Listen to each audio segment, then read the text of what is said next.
نحمده ونصلي على رسوله الكريم اما بعد فقد قال الله تبارك وتعالى كما ورد في سورة الملك اعوذ بالله من الشيطان الرجيم بسم الله الرحمن الرحيم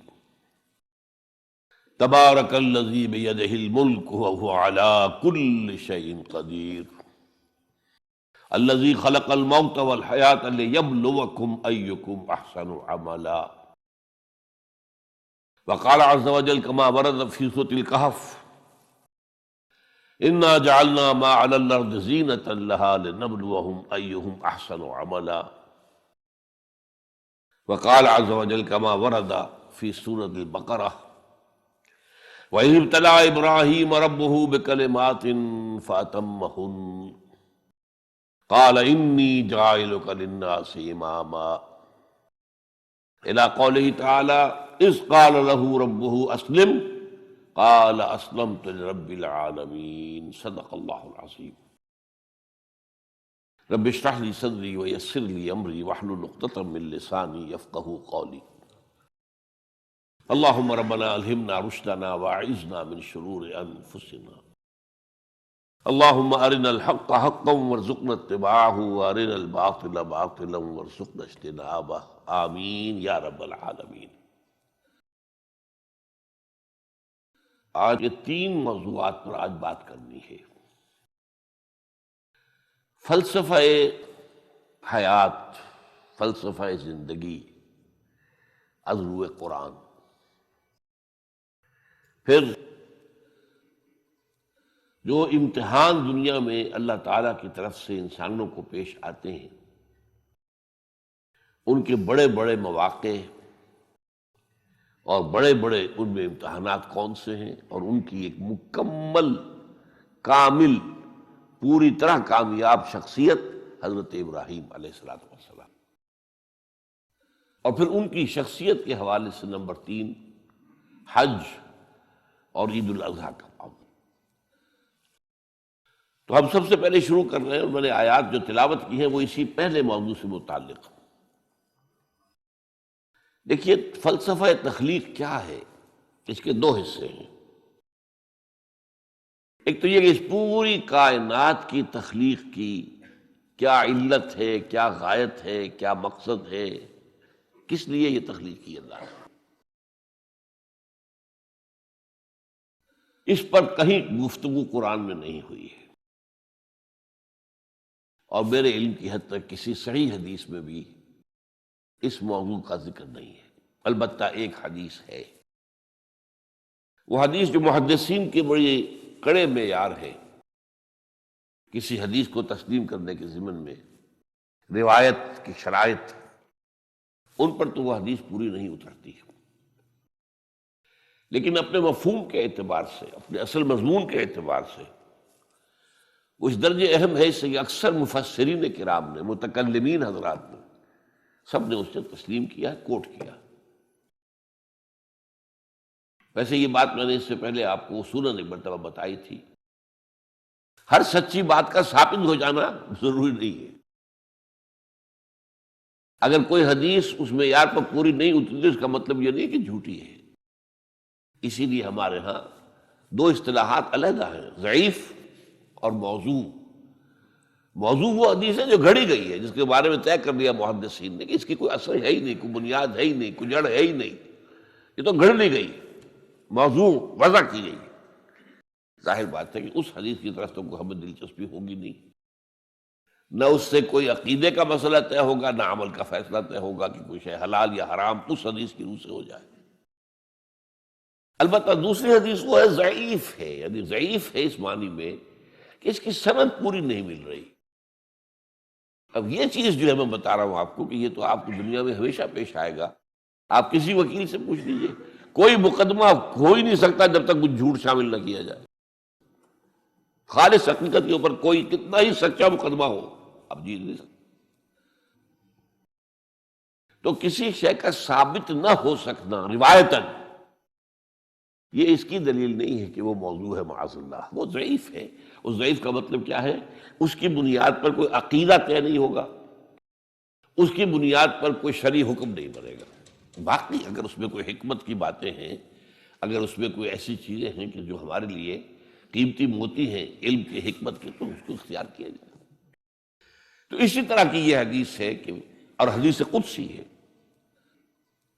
اور یہ واحد حدیث ہے کہ جو اس موضوع پر ہے، جو میرے علم کی حد تک یہ کائنات کیوں پیدا کی اللہ نے۔ تو حدیث کیا ہے قدسی؟ کنت کنزا مخفیا فاحببت ان اعرف فخلقت الخلق۔ میں ایک چھپا ہوا خزانہ تھا۔ اب آپ دیکھیے، جب کائنات ابھی نہیں بنائی تھی اللہ نے، اللہ تو تھا، ذات باری تعالیٰ میں ساری صفات موجود تھی، قدرت کاملہ موجود تھی، اس کا کوئی ظہور نہیں تھا، اس کا کوئی پہچاننے والا نہیں تھا۔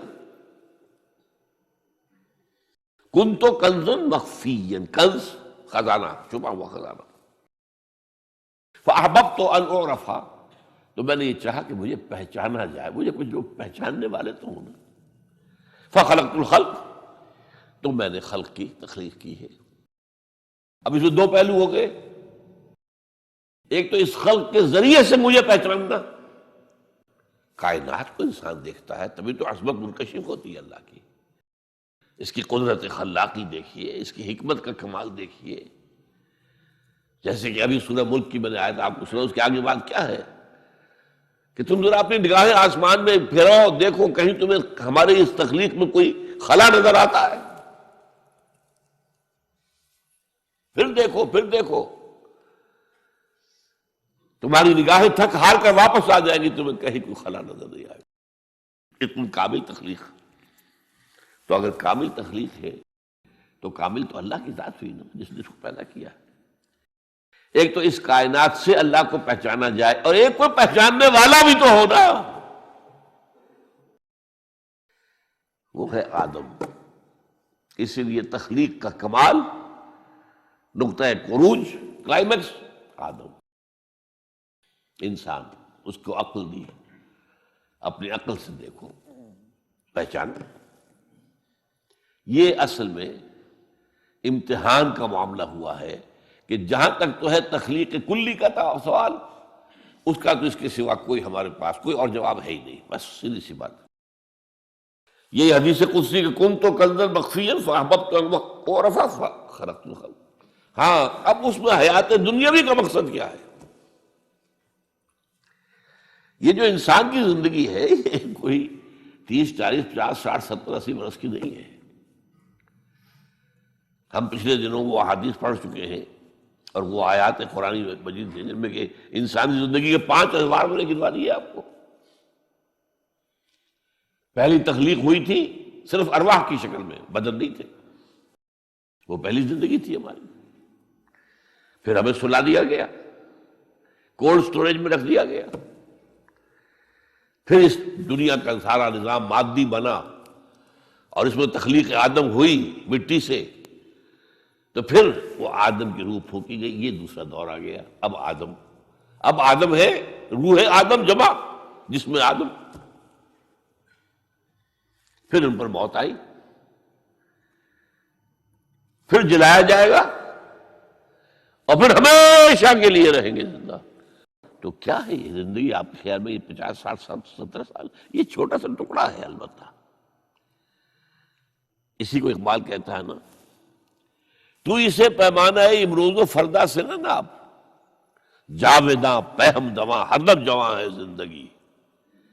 یہ کوئی 25 30 60 70 سال، ان میں سے بھی کیا ہے، کافی بڑا حصہ تو گزر گیا، شعور ہی نہیں، ابھی فہم ہی نہیں، سمجھ ہی نہیں، اور ایک خاص عمر کو پہنچنے کے بعد پھر معلوم ہوتا ریورس گیئر لگ گیا کہ لا یعلم من بعد علم شیئا، جو کچھ سیکھا پڑھا تھا وہ بھی گیا، اب تو وہ میموری ہی ختم ہو گئی۔ لہذا تھوڑا سا وقفہ ہے، 40 50 سال بس کریں گے میکسیمم۔ نہیں، انسانی زندگی یہ نہیں ہے۔ تو اسے پیمانہ امروز و فردا سے نہ ناپ، جاویداں پہم دواں ہردم جواں ہے زندگی۔ اور ایک عجیب مصرع ہے اس شعر کے اندر، اس غزل کے اندر ہے، کبھی جاں اور کبھی تسلیم جاں ہے زندگی۔ اس کو بہت کم لوگ سمجھتے ہیں، تسلیم جان کا کیا مطلب ہے۔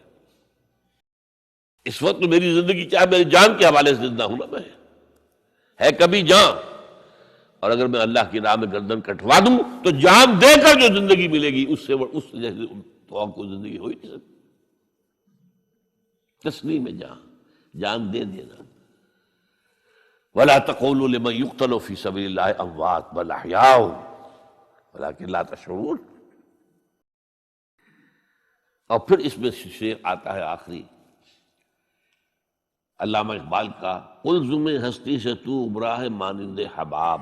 آپ اندازہ کیجئے یہ کائنات ہستی، یہ تو پیسیفک اوشن سمجھیے، قلزم ہستی سے تو، اب تیری حیثیت کیا ہے؟ حباب، جیسا سطح سمندر کے اوپر یہ بلبلے ہیں، بس ہماری حیثیت اس کے سوا تو کچھ نہیں۔ قلزم ہستی سے تو ابرا ہے مانند حباب، اس زیاں خانے میں تیرا امتحان ہے زندگی۔ یہ جو دور ہے ہمیں دیا گیا ہے زندگی کا، یہ جو ہے اس زندگی میں سے کاٹ دیا گیا کچھ حصہ۔ پہلا حصہ جو تھا وہ روحانی، اس کے بعد موت آ گئی، پھر وہ زندگی آئی جو اس دنیا کی ہے، پھر موت آ جائے گی۔ ان دو موتوں کے درمیان ایک زندگی ہے، اور ایک پہلی موت سے پہلے بھی زندگی تھی، اور دوسری موت کے بعد کی زندگی، 5 ادوار پھر میں گنوا رہا ہوں آپ کو۔ اس حوالے سے جو مقصد حیات ہے دنیاوی، وہ ہے امتحان۔ اس لیے میں نے وہ آیات آپ کو سنائی، تبارک الذی بیدہ الملک وہو علی کل شیء قدیر الذی خلق الموت والحیات لیبلوکم ایکم احسن عملا۔ اس نے یہ موت و حیات کا سلسلہ کیوں پیدا کیا؟ کیوں یہ دو موتوں کے درمیان یہ چھوٹی زندگی علیحدہ کر دی، اور ان زندگیوں سے علیحدہ کر دیا جو پہلے تھی اور بعد میں آنے والی ہے اور جو ابدی ہے؟ خلق الموت والحیات لیبلوکم ایکم احسن عملا، یہ امتحانی وقفہ ہے تمہارا، وہ تمہیں آزمانا چاہتا ہے۔ بلا یبلو، اسی سے ابتلا کا لفظ بنا ہے، باب افتعال، امتحان لینا ہے، اس کو آزمانا۔ لیبلوکم ایکم احسن عملا، تاکہ اللہ جانچے تمہیں، پرکھے کون ہے تم میں سے اچھے عمل کرنے والے۔ پھر یہی بات جو ہے بہت اور شاندار انداز میں سورہ کہف میں آئی ہے، انا جعلنا ما علی الارض زینۃ لہا لنبلوہم ایہم احسن عملا۔ اس زمین پہ جو کچھ ہم نے بنایا ہے اس کا سنگھار ہے، زینت ہے۔ کھیتی لہلہا رہی ہے، آپ دیکھیے کاشتکار کا، کسان کا دل جو ہے باغ باغ ہو رہا ہے کہ نہیں؟ اس کی محنت، اس کی بہت بڑا محل آپ نے بنایا، بہت اچھا لگتا ہے آپ کو، وَمَسَاكِنَ تَرْضَوْنَهَا، یہ ساری چیزیں زندگی۔ اور آج آپ کو معلوم ہے جتنا جتنا یہ دجالی زمانہ آ رہا ہے ہم پر، اتنی ہی زندگی زیادہ پرکشش، زیادہ اٹریکٹیو۔ امریکہ میں جا کر دیکھیے، آدمی مبہوت ہو جائے گا۔ فرمایا ہم نے اس کو اس کی آزمائش اور زمائش بنا دیا ہے، لنبلوکم ایکم احسن عملا، ہم تمہارا امتحان لینا چاہتے ہیں کہ اس کے حسن کے گرویدہ ہو کر رہ گئے یا نہیں، ہمارے جلال و جمال سے اپنا تعلق قائم کر کے ہمارے طالب بنے، دنیا کے طالب نہیں بنے۔ یہ امتحان ہے۔ رخ روشن کے آگے شمع رکھ کر وہ یہ کہتے ہیں، ادھر جاتا ہے دیکھیں یا ادھر پروانہ آتا ہے، یہ امتحان ہے۔ رخ روشن اللہ کا ہے، اور یہ ایک سراب ہے لیکن ہے بہت کشش والا۔ جہاں بھی آپ جائیں گے ویسٹ میں، آپ دبئی میں جا کر آدمی ہوش و حواس میں قائم نہیں رہتے انسان، تو آپ کے اتنے قریب آ گیا معاملہ۔ پہلے تو جا کے امریکہ جا کر دیکھنا ہوتا تھا، اب تو یہ لاہور سے 3 گھنٹے کی فلائٹ ہے، اللہ خیر صلی اللہ۔ دیکھیے جا کر کس قدر پرکشش ہے، زندگی کا امتحان کتنا سخت ہو گیا۔ اس لیے کہ ظاہر بات ہے جتنی یہ پرکشش ہوگی اتنی ہی آپ کے گم ہو جانے کا امکان زیادہ ہوگا۔ کافر کی یہ پہچان کہ آفاق میں گم ہے، اور مومن کی یہ پہچان کہ گم اس میں ہے آفاق، وہ دنیا میں رہتا ہے لیکن دنیا سے بالاتر ہو کر رہتا ہے، بازار سے گزرا ہوں خریدار نہیں۔ یہ جو انسانی زندگی کا یہ جو دنیاوی حصہ ہے، تو گویا کہ اس کا مقصد کیا ہے وہ واضح ہے، قرآن نے واضح کیا، ابتلا آزمائش، لنبلوکم ایکم احسن عملا۔ اس کام کے لیے ہم نے دنیا کے اندر آرائش بھی پیدا کر دی، زیبائش بھی پیدا کر دی۔ تمہارا امتحان ہے، تم ہم سے نہ لگاتے ہو، ہم سے محبت کرتے ہو، والذین آمنوا اشد حبا للہ، یا تمہارے دل پر تسلط ہو جاتا ہے اس دنیا کی اور مال و دولت کی محبت کا، بس تم گئے تو ادھر گئے یا ادھر آئے، either you are with us or against us، دنیا کے ہو گئے تو ہمارے خلاف آواز تو نہ رہے پھر۔ اب اس میں آپ کو گنواتا ہوں یہ امتحانات کڑے کون کون سے امتحان ہیں جن سے انسان گزرتا ہے، جس کا میں نے کہا ہے کامل مرقع ہے حضرت ابراہیم علیہ السلام کی شخصیت، ان کی زندگی۔ سب سے پہلا انسان کا امتحان جو ہے اس کے عقل کا، شعور کا، اس کے فہم کا، اس کی فطرت کا، اس کی جبلت کا، وہ کیا ہے؟ اس دنیا میں آنکھیں کھولنے کے بعد اللہ تعالیٰ پر ایمان لاتا ہے یا نہیں؟ اللہ کو پہچانتا ہے کہ نہیں؟ میرا خالق کون؟ میرا مالک کون؟ میرا پیدا کرنے والا کون؟ کون میرا محبوب ہے؟ کون میرا مقصود ہے؟ کون میرا مطلوب ہے؟ کون میرا حاکم ہے؟ کون میرا آقا ہے؟ کون ہے قانون دینے والا؟ کون ہے ہدایت دینے والا؟ یہ پہچان لینا عقل و فطرت کا پہلا امتحان ہے جس سے انسان گزرتا ہے۔ اور ظاہر بات یہ امتحان جتنا کسی ماحول میں گمراہی، شرک، کفر کے تہ برتہ اندھیرے ہوں گے اتنا ہی امتحان سخت ہوگا۔ آپ مسلمانوں کے ماحول میں رہ رہے ہیں تو ٹھیک ہے، مسلمان بھی اب دنیا پرست بن گئے ہیں یا جو بھی آپ کہیں، حقیقی مسلمان تو دیکھنے کو نہیں ملتا، پھر بھی بہرحال اسلام تو ہے نا یہاں، کسی نہ کسی دیکھ کو تو چیز کو تو اللہ یاد آ جاتا ہے، کبھی نہ کبھی تو کسی کی بات ہی دل میں اتر جاتی ہے، کوئی اللہ کا بندہ جو ہے خلوص و اخلاص سے کہتا ہے بات اور وہ آپ کے دل میں اتر گئی۔ آپ ایسے معاشرے کا تصور کیجیے جہاں سرے سے ہدایت ہے ہی نہیں، کفر ہی کفر ہے، شرک ہی شرک ہے، باطل ہی باطل ہے، اس میں ایک شخص آنکھ کھولے اور پھر وہاں وہ خالق حقیقی کو پہچان لے، یہ ہے سب سے بڑی کامیابی۔ آپ کو معلوم ہے قرآن مجید میں سورہ انعام میں پورا قصہ بیان ہوا ہے، جس ماحول میں کہ حضرت ابراہیم نے آنکھ کھولی ہے وہ ماحول کون سا ہے؟ ہر طرح کا شرک وہاں پر انتہائی درجے میں موجود تھا، سورج اور چاند اور ستاروں کی پرستش، بتوں کی پرستش، اور سیاسی شرک۔ بادشاہ کہتا تھا میں خدا ہوں، نمرود جو دعویٰ تھا فرعون کا وہی اس کا تھا۔ کہیں سے کوئی توحید، کوئی اللہ کی بات، کوئی نیکی کی بات، کہیں کوئی روشنی، کوئی کرن اس معاشرے میں تھی؟ اس معاشرے میں خالص اللہ نے جو فطرت سلیمہ عطا کی تھی اور جو عقل سلیم عطا کیا تھا، اس کی روشنی میں سفر کرتے ہوئے ان تمام معبودوں کا انکار کر کے انی وجہت وجہی للذی فطر السماوات والارض حنیفا وانا من المشرکین، میں تمہارے ان معبودوں کو نہیں مانتا، میں ان کی نفی کرتا ہوں، ان سب کا باغی ہوں، یہ سب گمراہی ہے،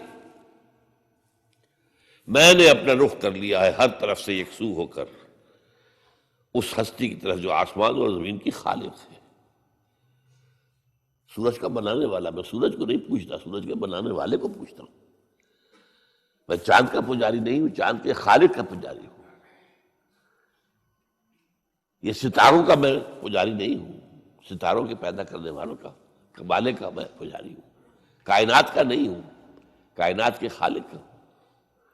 انی وجہت وجہی للذی فطر السماوات والارض حنیفا وما انا من المشرکین۔ یہ پہلا امتحان ہے۔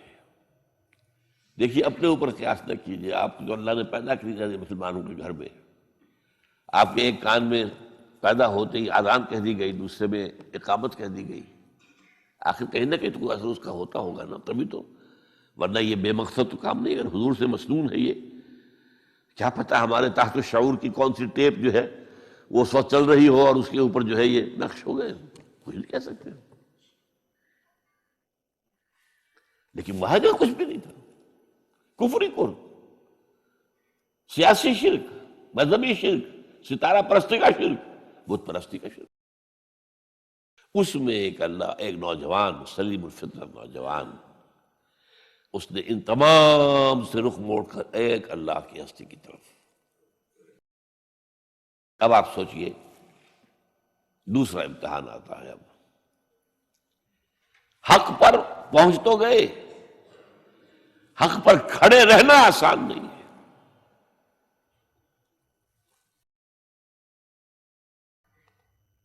اس کے لیے امتحانات آئیں گے، آزمایا جائے گا۔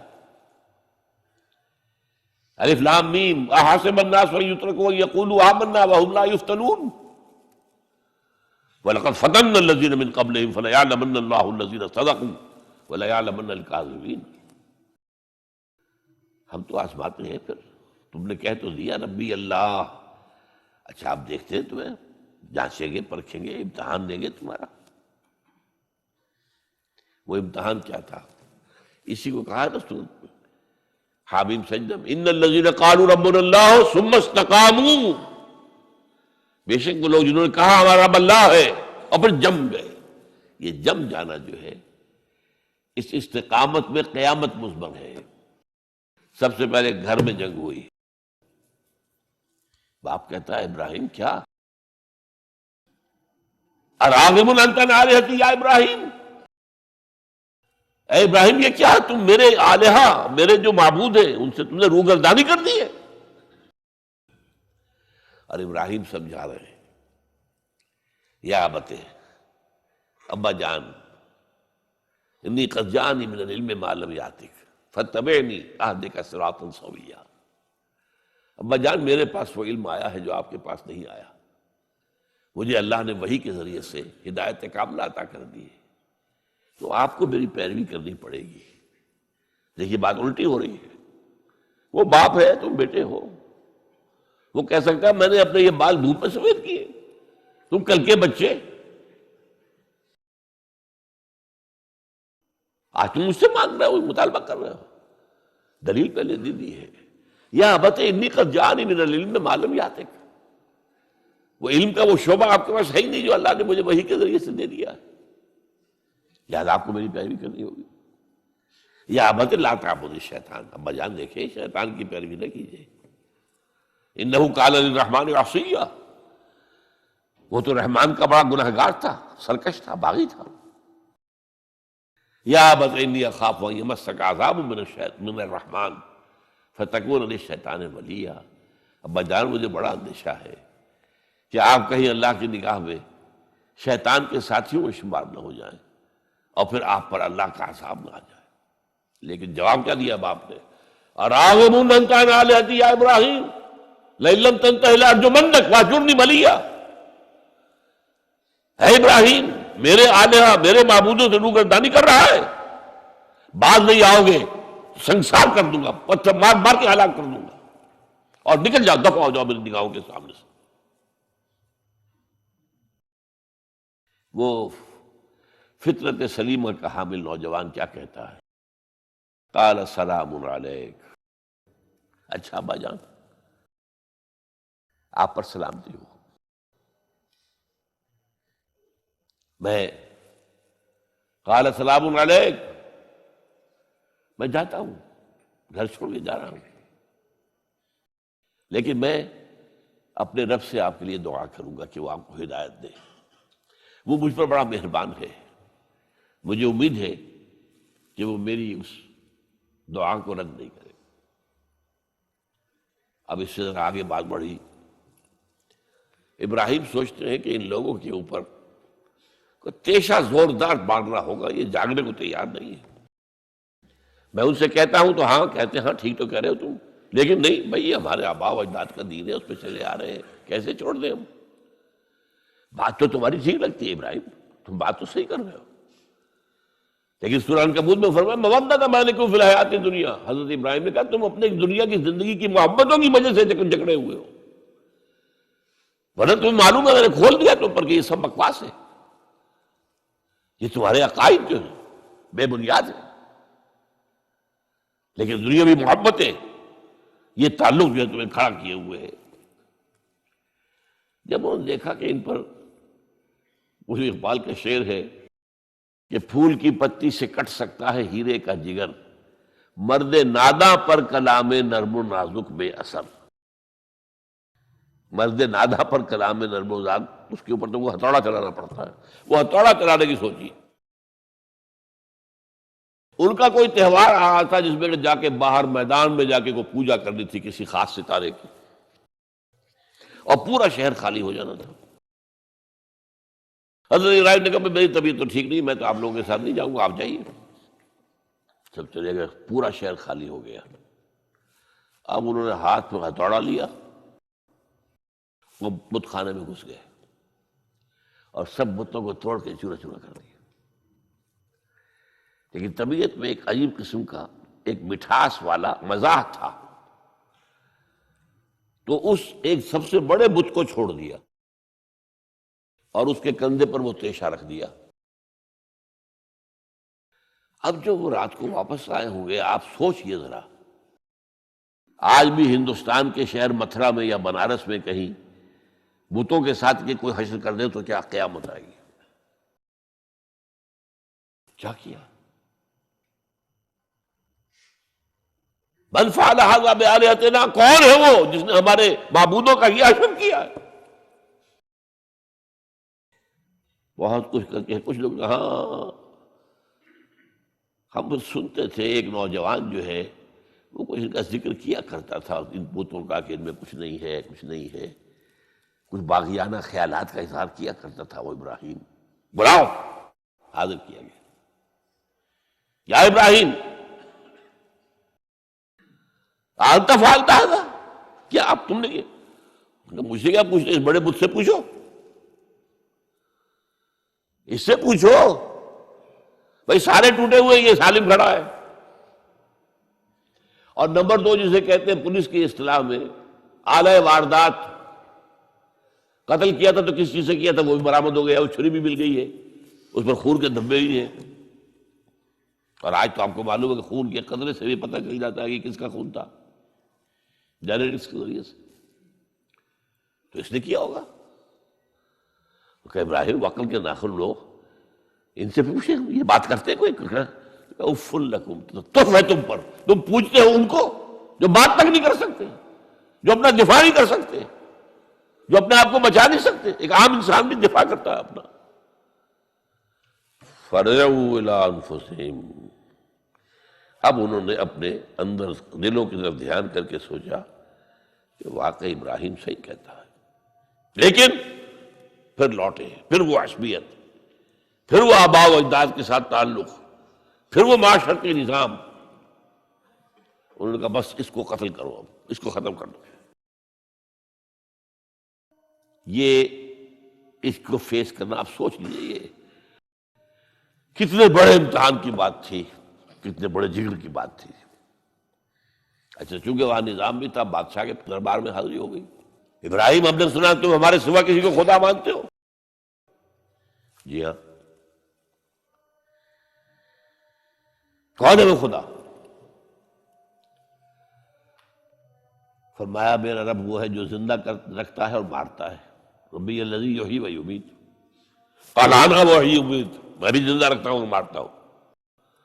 فوراً جو ہے حکم دیا، جیل خانے سے 2 قیدیوں کو بلایا، ایک کی گردن اسی وقت مار دی، دیکھو میں نے مروا دیا کہ نہیں، ہے نہیں میرے پاس اختیار، اور ایک کا جاؤ اسے چھوڑ دی،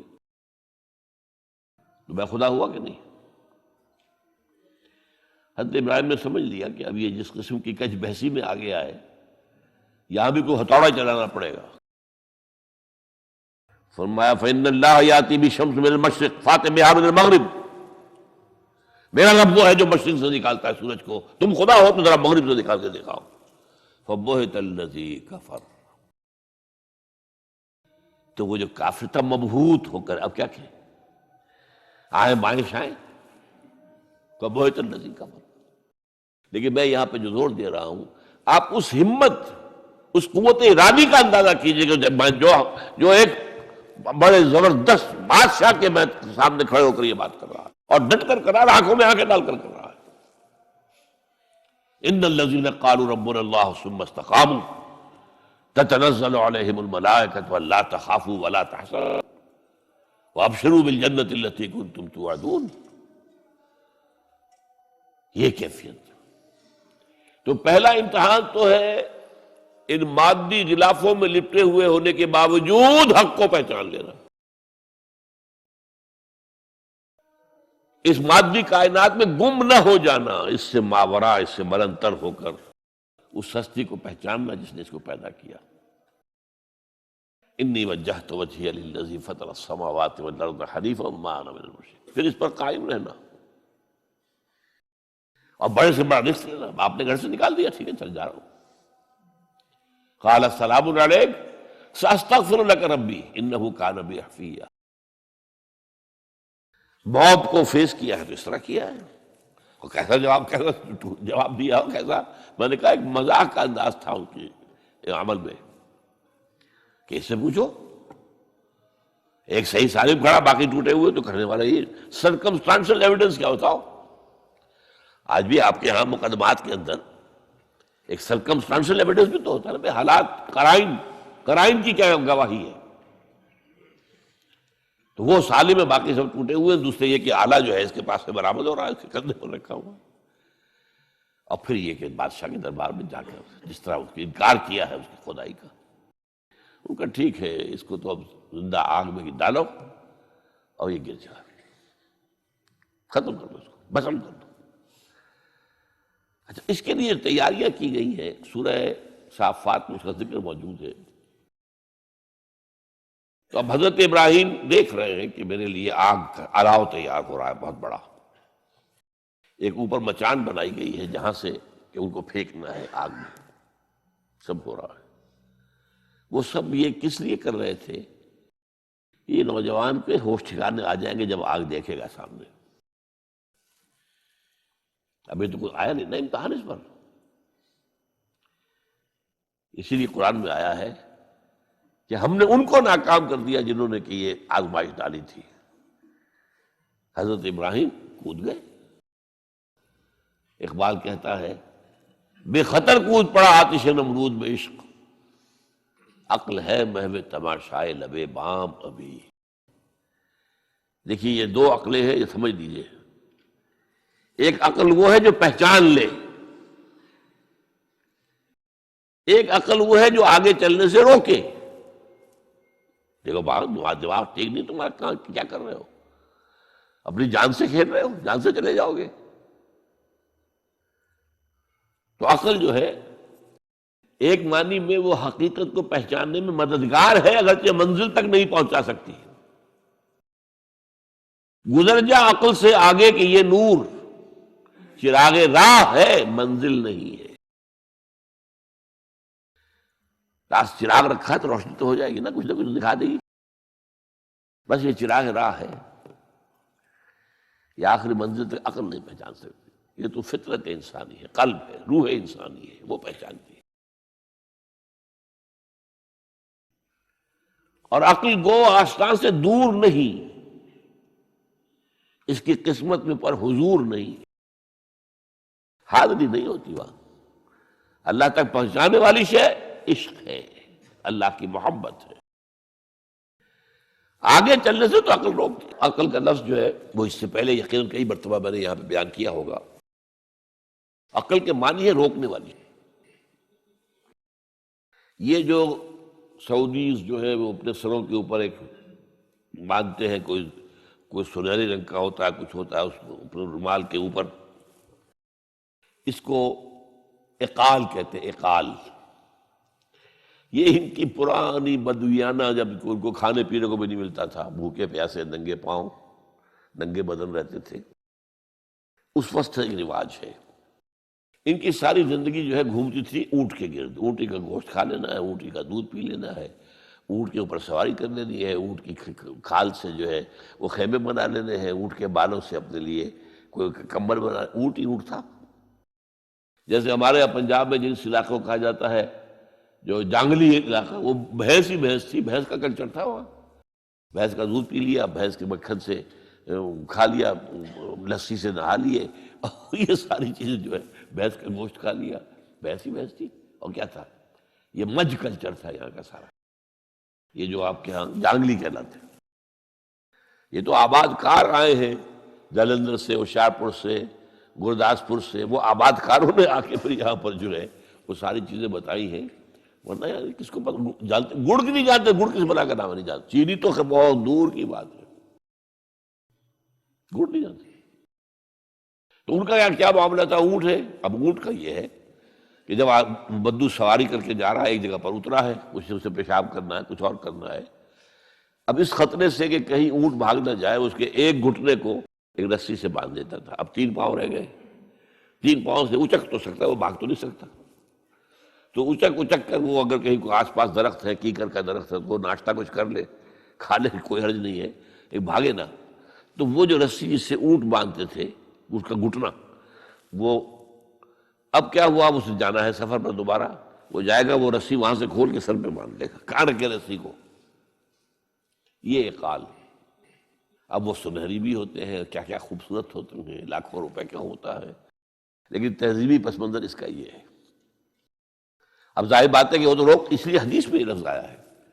ایک مرتبہ حضور مسجد نبی میں تشریف فرما تھے، باہر کوئی بدو آئے صحابی باہر سے، اور انہوں نے اپنے اونٹ کا یا اونٹنی کا گھٹنا نہیں باندھا، اسے ویسے ہی چھوڑ کے اندر آ گئے۔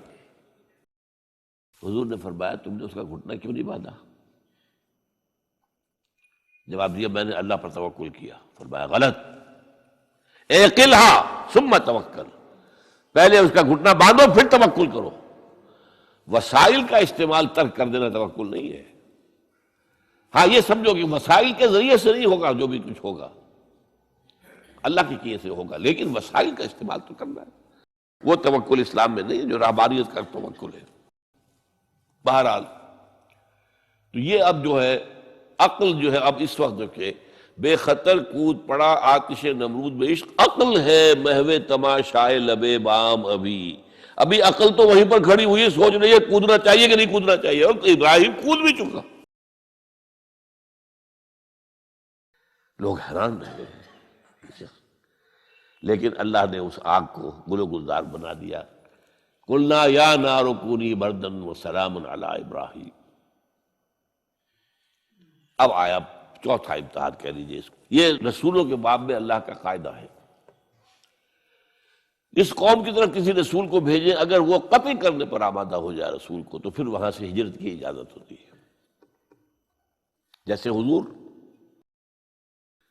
جب دارالندوہ میں فیصلہ ہو گیا کہ اب قتل کر دو محمد کو صلی اللہ علیہ وسلم، اس سے پہلے یہ اندیشہ تھا جب تک کہ ابو طالب زندہ تھے کہ چچا سپورٹ پر ہے ابو طالب، اب بنو ہاشم کا وہ سردار ہے، تو یہ ہماری جو ہے ان فائٹنگ ہو جائے گی، ٹرائبل، انٹر ٹرائبل یا انٹرا ٹرائبل کہنا چاہیے، کہ قریش کے اندر ہی آپس میں جب ہم لڑ پڑیں گے تو ہماری جو دھاک بیٹھی ہوئی ہے پورے عرب میں وہ تو ختم ہو جائے گی۔ A house divided amongst itself can understand۔ یہ وہ چیز تھی جو ابھی تک ان کے ہاتھ روکے ہوئے تھی۔ اب ابو طالب مر گئے، اب جو سردار ہے بنو ہاشم کا وہ ابو لہب ہے، وہ حضور کا وزیر سب سے بڑا دشمن ہے، لہذا فیصلہ ہو گیا۔ تب آپ گئے ہیں طائف، اور وہاں سے بھی ناکام آئے ہیں۔ اس کے بعد یہ ہے کہ باقی سب صحابہ کو آپ نے اجازت دے دی چلے جاؤ مدینے، لیکن ابھی آپ منتظر رہے جب تک کہ ایکسپریس پرمیشن نہ آئے، رسول اپنی جگہ چھوڑ نہیں سکتا۔ بہرحال یہ ایک علیحدہ معاملہ ہے کہ اس میں تھوڑی سی خطا ہو گئی تھی حضرت یونس علیہ السلام کے ساتھ، کہ وہ اپنی قوم کے اس رویے سے دل برداشتہ ہو کر غصے کے اندر بھرے ہوئے، یہ ماننے والے نہیں، ناہنجار لوگ چھوڑ کر چلے گئے، اگرچہ اللہ کی اجازت ابھی نہیں آئی تھی۔ یہی وجہ ہے اللہ نے انہیں سزا دی مچھلی کے پیٹ میں رہے، وہاں وہ استغفار کرتے رہے، لا الہ الا انت سبحانک انی کنت من الظالمین۔ پھر اس ہیل مچھلی نے اگل دیا ان کو اور ساحل کے اوپر رہے، اس کا پورا ذکر ہے قرآن مجید میں۔ بہرحال تو یہ اب معاملہ آ گیا وطن کو چھوڑنے کا، لہذا ہجرت کی۔ اب ان قال انی ذاہب الی ربی سیہدین، ٹھیک ہے، تم لوگوں کا حال یہ ہے، میں نے تمہیں ہر طرح سمجھایا، نرم بھی سمجھایا، گرم بھی سمجھایا، تمہارے اوپر ہتھوڑے بھی برسائے اور پھول بھی برسائے، تم کسی طرح ماننے والے نہیں ہو، اب تم میری جان کے دشمن بن گئے ہو، تو ٹھیک ہے پھر میں جاتا ہوں۔ انی ذاہب الی ربی سیہدین رب ہب لی من الصالحین۔ ایک دعا اور نکل آئی اس وقت دل سے، اے اللہ مجھے صالح اولاد عطا فرما۔ 80 برس سے تجاوز ہو چکی تھی عمر، اولاد نہیں تھی۔ آپ کے اپنے خاندان سے تھیں جو اہلیہ تھی سارہ رضی اللہ تعالی عنہ، بانجھ نہیں ہوئی، اولاد نہیں ہوئی، اللہ کی مرضی۔ بہرحال حضرت ابراہیم کے ساتھ ہجرت کرنے والوں میں حضرت سارہ بھی تھی آپ کی اہلیہ، حضرت لوط بھی تھے آپ کے بھتیجے، اور حضرت لوط کی اہلیہ بھی تھی۔ یہ اہلیہ جو ہے لوط کی، یہ مومنہ تھی، یہ ساتھ انہوں نے ہجرت کی ہے۔ بعد میں جب انہیں اللہ تعالیٰ کے حکم سے حضرت ابراہیم نے بھیج دیا سدوم اور عامورہ کی بستیوں کی طرف، تو وہاں شاید معلوم ہوتا کوئی اور شادی کی ہے، وہ کافرہ رہی، اور اس نے جو ہے حضرت لوط کے ساتھ جو ہے خیانت کا معاملہ کیا، وہ ایک علیحدہ معاملہ ہے۔ بہرحال اس وقت جو دعا کی رب ہب لی من الصالحین، اس کے جواب میں اللہ نے فوراً، ہم نے اسے ایک غلامن فبشرناہ بغلام حلیم، ہم نے انہیں بشارت دے دی ایک بہت ہی بردبار، حلیم الطبع، متحمل مزاج بیٹے کی۔ یہ اسماعیل کی تعریف ہے، نوٹ کر لیجیے گا۔ دوسرے بیٹے ہوئے حضرت سارہ کے بعد میں، ان کو کہا گیا ہے غلام علیم عالم۔ حضرت اسماعیل کے لیے کہا گیا ہے غلام حلیم، بہت بڑے حلیم، متحمل مزاج، بہت بادشاہ۔ اس کا بھی تھوڑی سی داستان بیان کر دوں۔ حضرت سارہ کہاں کہ یہاں اولاد نہیں تھی، حضرت ابراہیم ہجرت کر کے آئے تھے، کہاں سے پیدا کہاں ہوئے تھے؟ شہر یہ جو عراق کا اس وقت کا سب سے بڑا شہر تھا، صدر مقام تھا، وہاں پیدا ہوئے تھے۔ وہاں سے ہجرت کر کے کہاں آئے؟ شام میں علاقہ، خاص طور پر فلسطین کا جو ہے کنعان، یہاں آ کر آپ نے ڈیرا اپنا جما لیا، اور اس کے قریب میں ہی 2 بستیاں تھیں جہاں پر کہ وہ سوڈومی والا معاملہ جو ہے آپ کو معلوم ہے، بدترین جو ہے گندگی تھی ان کے اندر، جہاں حضرت لوط علیہ السلام کو بھیجا۔ پھر انہوں نے ایک سفر کیا مصر کا، اس کی وجہ بھی سمجھ لیجئے۔ مصر میں اس وقت جو خاندان حکمران تھا وہ عرب تھا اصلاً، وہ مصری نہیں تھے، وہ فرائضہ نہیں تھے، وہ مصر کے تھے، عرب سے آ کر لوگوں نے قبضہ کیا تھا۔ تو حضرت ابراہیم وہاں گئے، وہاں ان کی بڑی پذیرائی ہوئی۔ ایک حادثہ سا بھی ہوا کہ یہ اندیشہ تھا کہ کہیں حضرت سارہ بہت خوبصورت تھی، تو کوئی بادشاہ جو ہے، وہ بادشاہوں کے اپنے انداز ہوتے ہیں، تو کوئی جو ہے کوئی غلط حرکت نہ کرے۔ تو کہا کہ سارہ سے کہا کہ میں جب یہ مجھ سے پوچھے گا یہ کون ہے تو میں کہہ دوں گا میری بہن ہے، نہیں میں کہوں گا بیوی تو پھر تو وہ کہے گا ٹھیک ہے پھر یہ اب میں لیتا ہوں اس کو، بہن ہے۔ بہرحال اس میں جو بھی ہوا، اللہ تعالیٰ نے حضرت سارہ کی عزت بھی بچائی۔ وہ معجزہ دیکھا حضرت ابراہیم کی طرف سے جو اللہ نے پیش کیا، جیسے حضرت سارہ کو مصر کے بادشاہ کی اس غلط نیت سے بچائے رکھا۔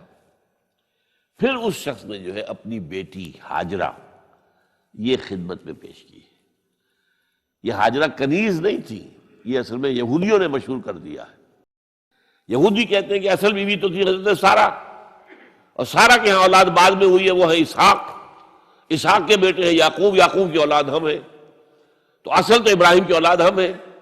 ہاجرہ جو ہے تو کنیز تھی، لوڈی تھی، لہذا اس کی وہ عزت ہی نہیں، اسماعیل کی تو وہ عزت ہی نہیں، اسماعیل کا وہ مقام ہی نہیں، یہ یہودیوں کا قول ہے، لیکن وہ اصل میں کنیز نہیں تھی، وہ بیٹی تھی، شہزادی تھی، بلکہ تاریخ نے اپنے آپ کو پھر دہرایا ہے کئی ہزار سال بعد۔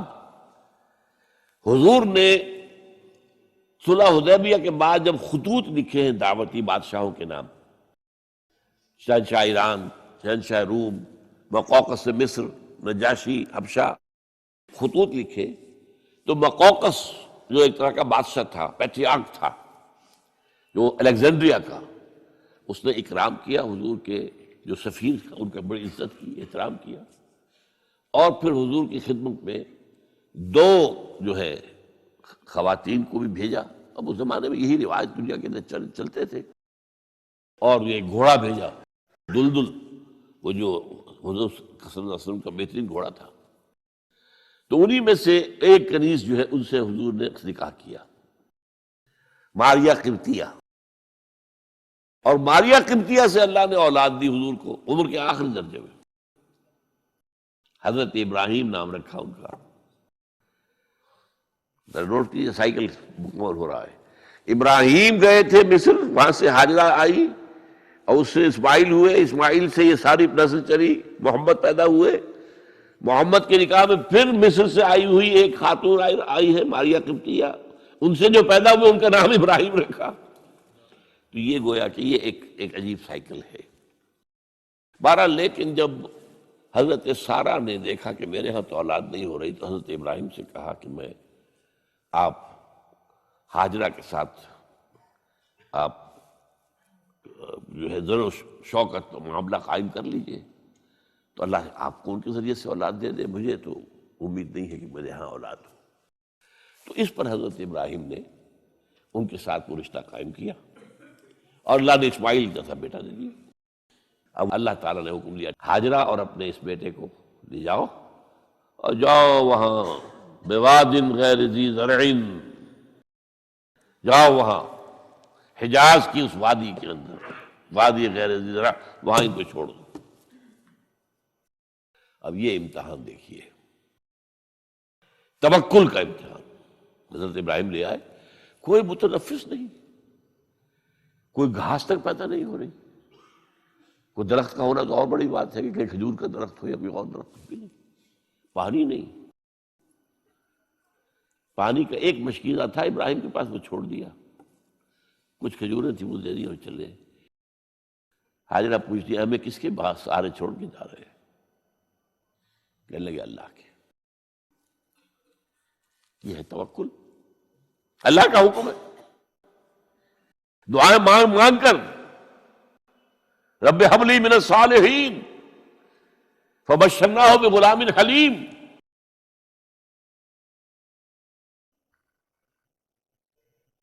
اب وہ بچہ آتے رہتے تھے، چکر لگاتے تھے۔ فلما بلغ معه السعی، جب وہ بچہ اسماعیل ان کے ساتھ بھاگنے دوڑنے کے قابل ہو گیا، کاموں میں ہاتھ بٹا رہا ہے، 13 برس کی عمر ہو گئی ہے، نوجوان، اب اندازہ کیجئے 100 برس کی عمر، بوڑھا آدمی، اولاد اب تک ہوئی نہیں تھی، یہ ایک اولاد مانگ مانگ کر دعا سے اللہ سے لی ہے۔ اب آخری امتحانات، اس سے آگے کوئی امتحان نہیں ہے۔ اس بوڑھے شخص کی نخل تمنا ہری ہو رہی تھی اپنے بیٹے کو دیکھ کر۔ فلما بلغ معه السعی قال یا بنی انی اری فی المنام انی اذبحک فانظر ماذا تری۔ کہتے ہیں حضرت ابراہیم بیٹے، میں مسلسل دیکھ رہا ہوں خواب میں کہ میں تمہیں ذبح کر رہا ہوں، تو دیکھو غور کرو تمہاری رائے کیا ہے۔ نبی کا خواب بھی وہی ہوتا ہے، اس میں کوئی شیطنت جو ہے، کوئی شیاطین جن و انس کی کوئی مداخلت نہیں ہو سکتی۔ پھر یہ کہ پے بپے 3 دن، یا بنی انی اری فی المنام انی اذبحک فانظر ماذا تری۔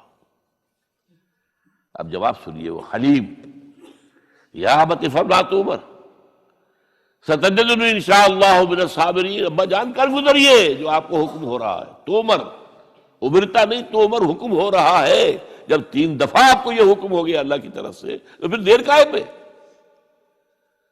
یا ابت افعل ما تؤمر ستجدنی انشاءاللہ من الصابرین، آپ مجھے انشاءاللہ صابر پائیں گے۔ یہ وہ صابر اور حلیم ہونے کی شان ہے، جان دینے کے لیے تیار۔ اب یہاں بھی دیکھیے کہ یہودیوں نے اتنی تحریفیں کی ہیں۔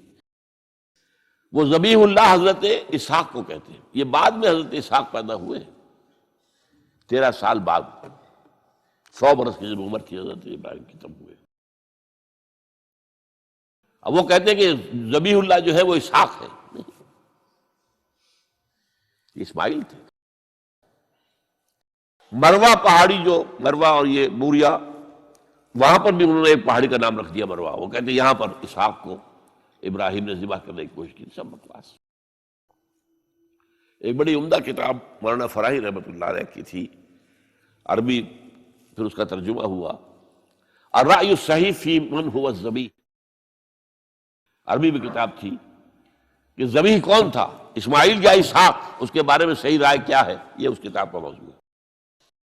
تو انہوں نے تورات کے حوالے سے ثابت کیا ہے۔ اصل میں ہوتا کیا ہے، چور لاکھ چیزیں چھپا بھی جائے اپنی تو کہیں نہ کہیں کلو چھوڑ جاتا ہے، آخر تفتیش ہوتی ہے، پولیس والے بھی جانتے ہیں کہیں نہ کہیں سے کوئی نہ کوئی کلو جو ہے، اب ساری چیزوں کو سمیٹنا مشکل ہوتا ہے اس کے لیے،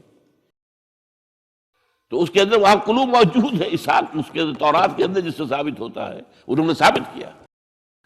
الرأی الصحیح فی من هو الذبیح، اس کا میں نے ترجمہ شائع کیا تھا جب میں نے ابتدا کی ہے لاہور میں آ کر اپنے کام کی 1965 میں، تو دارالاشاعت الاسلامیہ میں نے قائم کیا تھا اپنا ایک دارالاشاعت پبلشنگ ہاؤس، اس سے وہ کتاب شائع کی تھی میں نے، اب بھی وہ چھپتی ہے، اب وہ اور پبلشر ہیں ان کے، وہ چھاپ رہے ہیں۔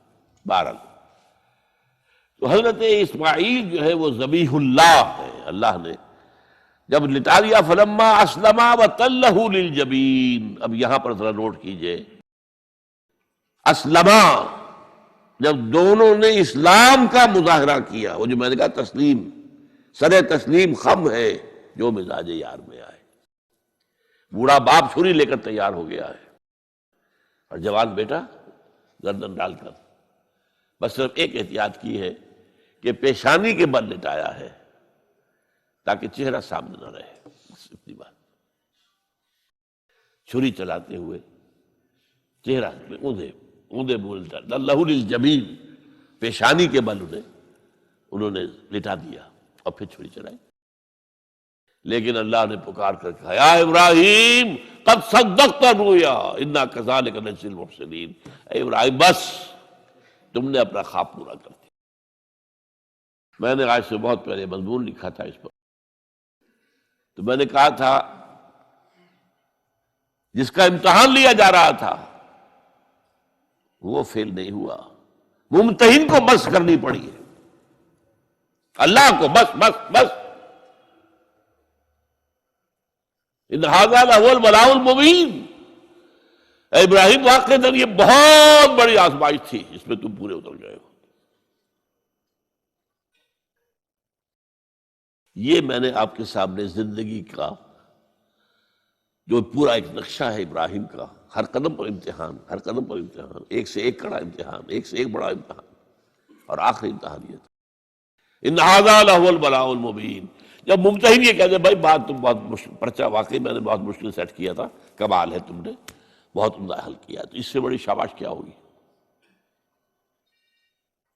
لیکن اس کے ساتھ یہ ہے کہ اب اگلا موضوع آ رہا ہے میرا، جہاں تک تو معاملہ آ گیا، یہ قربانی جو ہے اس کو پھر ہمیشہ کے لیے اب سنت ابراہیم کے طور پر جا باقی رکھا گیا۔ عین اس وقت جنت سے ایک میڑا ان کی جگہ آ گیا، حضرت اسماعیل کو کوئی قدم نہیں پہنچی، کچھ بھی نہیں، میڑا ذبح ہو گیا، اور وہ قربانی ہے جو آج پوری دنیا میں اس وقت سے لے کر ترکنا علیہ فی الآخرین، ہم نے اس کی یہ یاد ہے، یہ قربانیاں جو آپ دیں گے یہ کیا ہے؟ حضور سے پوچھا گیا ما ھذی الاضاحی یا رسول اللہ، اے اللہ کے رسول یہ اضاحی کیا ہے، یہ کیا ہے، یہ جو ہم قربانیاں دیتے ہیں کیا ہے؟ قال سنت ابیکم ابراہیم، یہ تمہارے باپ ابراہیم کی سنت ہے، اس کو زندہ رکھا ہے اللہ نے، ان کے اس امتحان کی کامیابی کو اس کا جشن منایا جا رہا ہے، ہر سال لاکھوں کا کروڑوں جانور جو ہے اللہ کے نام پر ذبح ہو رہے ہیں۔ یہ وہ اسماعیل کی قربانی کا جو ہے یہ جشن ہے جو منایا جا رہا ہے۔ البتہ یہاں میں ایک بات کہہ دوں، علامہ اقبال نے ایک شعر میں شاعرانہ ایک ہوتا نا تصور، ایک اس میں ایک بات کہی ہے جو میرے خیال میں مناسب نہیں ہے۔ شعر تو بہت اچھا ہے، غریب و سادہ و عجیب، غریب و سادہ و رنگی ہے داستان حرم، نہایت اس کی حسین ابتدا ہے اسماعیل۔ یہ بہت سے لوگوں کو بہت شعر پسند آتا ہے، خصوصاً شیعہ بھائیوں کو تو بہت ہی پسند آئے گا کہ وہ جو قربانی اسماعیل کی ہو رہی تھی اور نہیں ہوئی تھی وہ قربانی ہے جو حسین کی ہوئی ہے کربلا کے اندر۔ تو غریب و سادہ و رنگی ہے داستان حرم، نہایت اس کی حسین ابتدا ہے اسماعیل۔ میں کہتا ہوں اس میں تو کوئی چیز جوڑ کھانے والی ہے ہی نہیں۔ اسماعیل کو ذبح کرنے والے کون تھے؟ رسول، امام الناس، خلیل اللہ، ابو الانبیاء، اور حسین کو ذبح کرنے والے کوفی، یزیدی، زیادی۔ نمبر دو، اسماعیل تو ذبح نہیں ہوئے، حسین تو ذبح ہو گئے، کیا مناسبت ہے؟ نمبر تین، حضرت اسماعیل نے تو خود ہی گردن ڈال دی تھی، حضرت حسین تو لڑتے ہوئے ماشاءاللہ بہادری کے ساتھ لڑتے ہوئے جان دیے اور انہوں نے ایسے تو نہیں گردن ڈال دی تھی۔ تو کوئی مناسبت نہیں ہے، تو کوئی نہ کوئی تو مناسبت ہونی چاہیے نا۔ تو اس کی میں نے ترمیم کی ہے ایک، اور علامہ اقبال سے جب اگر اللہ نے آخرت میں ملاقات کرائی تو بتاؤں گا، وہ بھی شاید مان لیں گے میری بات کو۔ یہ غریب و سادہ اور رنگی ہے داستان حرم، نہایت اس کی ہے عثمان ابتدا حابیل۔ یہ حابیل اور قابیل دو بھائیوں کا معاملہ ہوا تھا، دونوں نے قربانی پیش کی، قابیل کی اللہ نے قبول نہیں کی، حابیل کی کر لی۔ غصے میں بھرا ہوا قابیل نے کہا میں تمہیں مار دوں گا، ہلاک کر دوں گا۔ انہوں نے کہا بھائی جان اب یہ تو اللہ کا کام ہے، کس کی قربانی اس نے قبول کی کس کی نہیں کی۔ اللہ تو قبول کرتا ہے متقیوں سے، باقی اگر آپ اپنا ہاتھ اٹھائیں گے مجھے قتل کرنے کے لیے، میں اپنا ہاتھ نہیں اٹھاؤں گا۔ میں تو یہ چاہوں گا کہ آپ اپنے گناہ کا بوجھ بھی لے جائیں، میرے گناہ کا بوجھ بھی آپ ہی لے جائیں۔ مجھے قتل کریں گے مظلوم حالت میں تو میرے سارے گناہ بھی آپ کے کھاتے میں پڑ جائیں گے، تو میں تو کامیابی اسی کو سمجھتا ہوں۔ یہ تو آدم کے دو بیٹوں کا معاملہ ہو رہا ہے کہ نہیں، یہی تو معاملہ ہوا حضرت عثمان کے ساتھ۔ لاکھوں مربع میل کی حکومت تھی ان کی، لاکھوں فوجی موجود تھے، یہ جو تھے گنتی کے چند لوگ آ گئے تھے شریر عبداللہ ابن سبا کے پیروکار، وہ تو اجازت اگر دیتے تھے، شام سے مصر سے فوج تیار کھڑی ہے اور اجازت مانگ رہی ہے کہ آپ اجازت دیجیے ہمارے ان کا قلعہ کعبہ، نہیں اجازت نہیں دے، نہیں۔ اتنی بڑی بات ہے یہ کہ حضرت عثمان کہتے ہیں کہ میں کسی کلمہ گو کا کے خون سے اپنا ہاتھ رنگنا نہیں چاہتا۔ یہ کچھ بھی ہے، کلمہ گو تو ہے، اپنی جان بچانے کے لیے کلمہ گو کی جان میں لے لوں، جب یہ مجھے مار دیں گے پھر تم ان سے قصاص لینا، یہ پھر تمہارا کام ہوگا، میرا مجھ سے کوئی تعلق نہیں۔ تو وہ ہیں کہ جو اصل میں جن کو پھر شہید کیا گیا، اور قابیل نے حابیل کو شہید کیا، تو یہ تو مناسبت ہوئی نا۔ کہ جس طریقے سے اس نے کہہ دیا تھا حابیل نے کہ بھائی جان میں تو ہاتھ نہیں اٹھاؤں گا، آپ جو مرضی کیجیے، اسی طرح حضرت عثمان نے کہا میں ہاتھ نہیں اٹھاؤں گا، میں کلمہ گو کا کسی کا خون اپنے گردن پر نہیں لینا چاہتا۔ ہاں یہ جب مجھے قتل کر دیں گے پھر تم قصاص لے لینا، یہ الزا بات ہے۔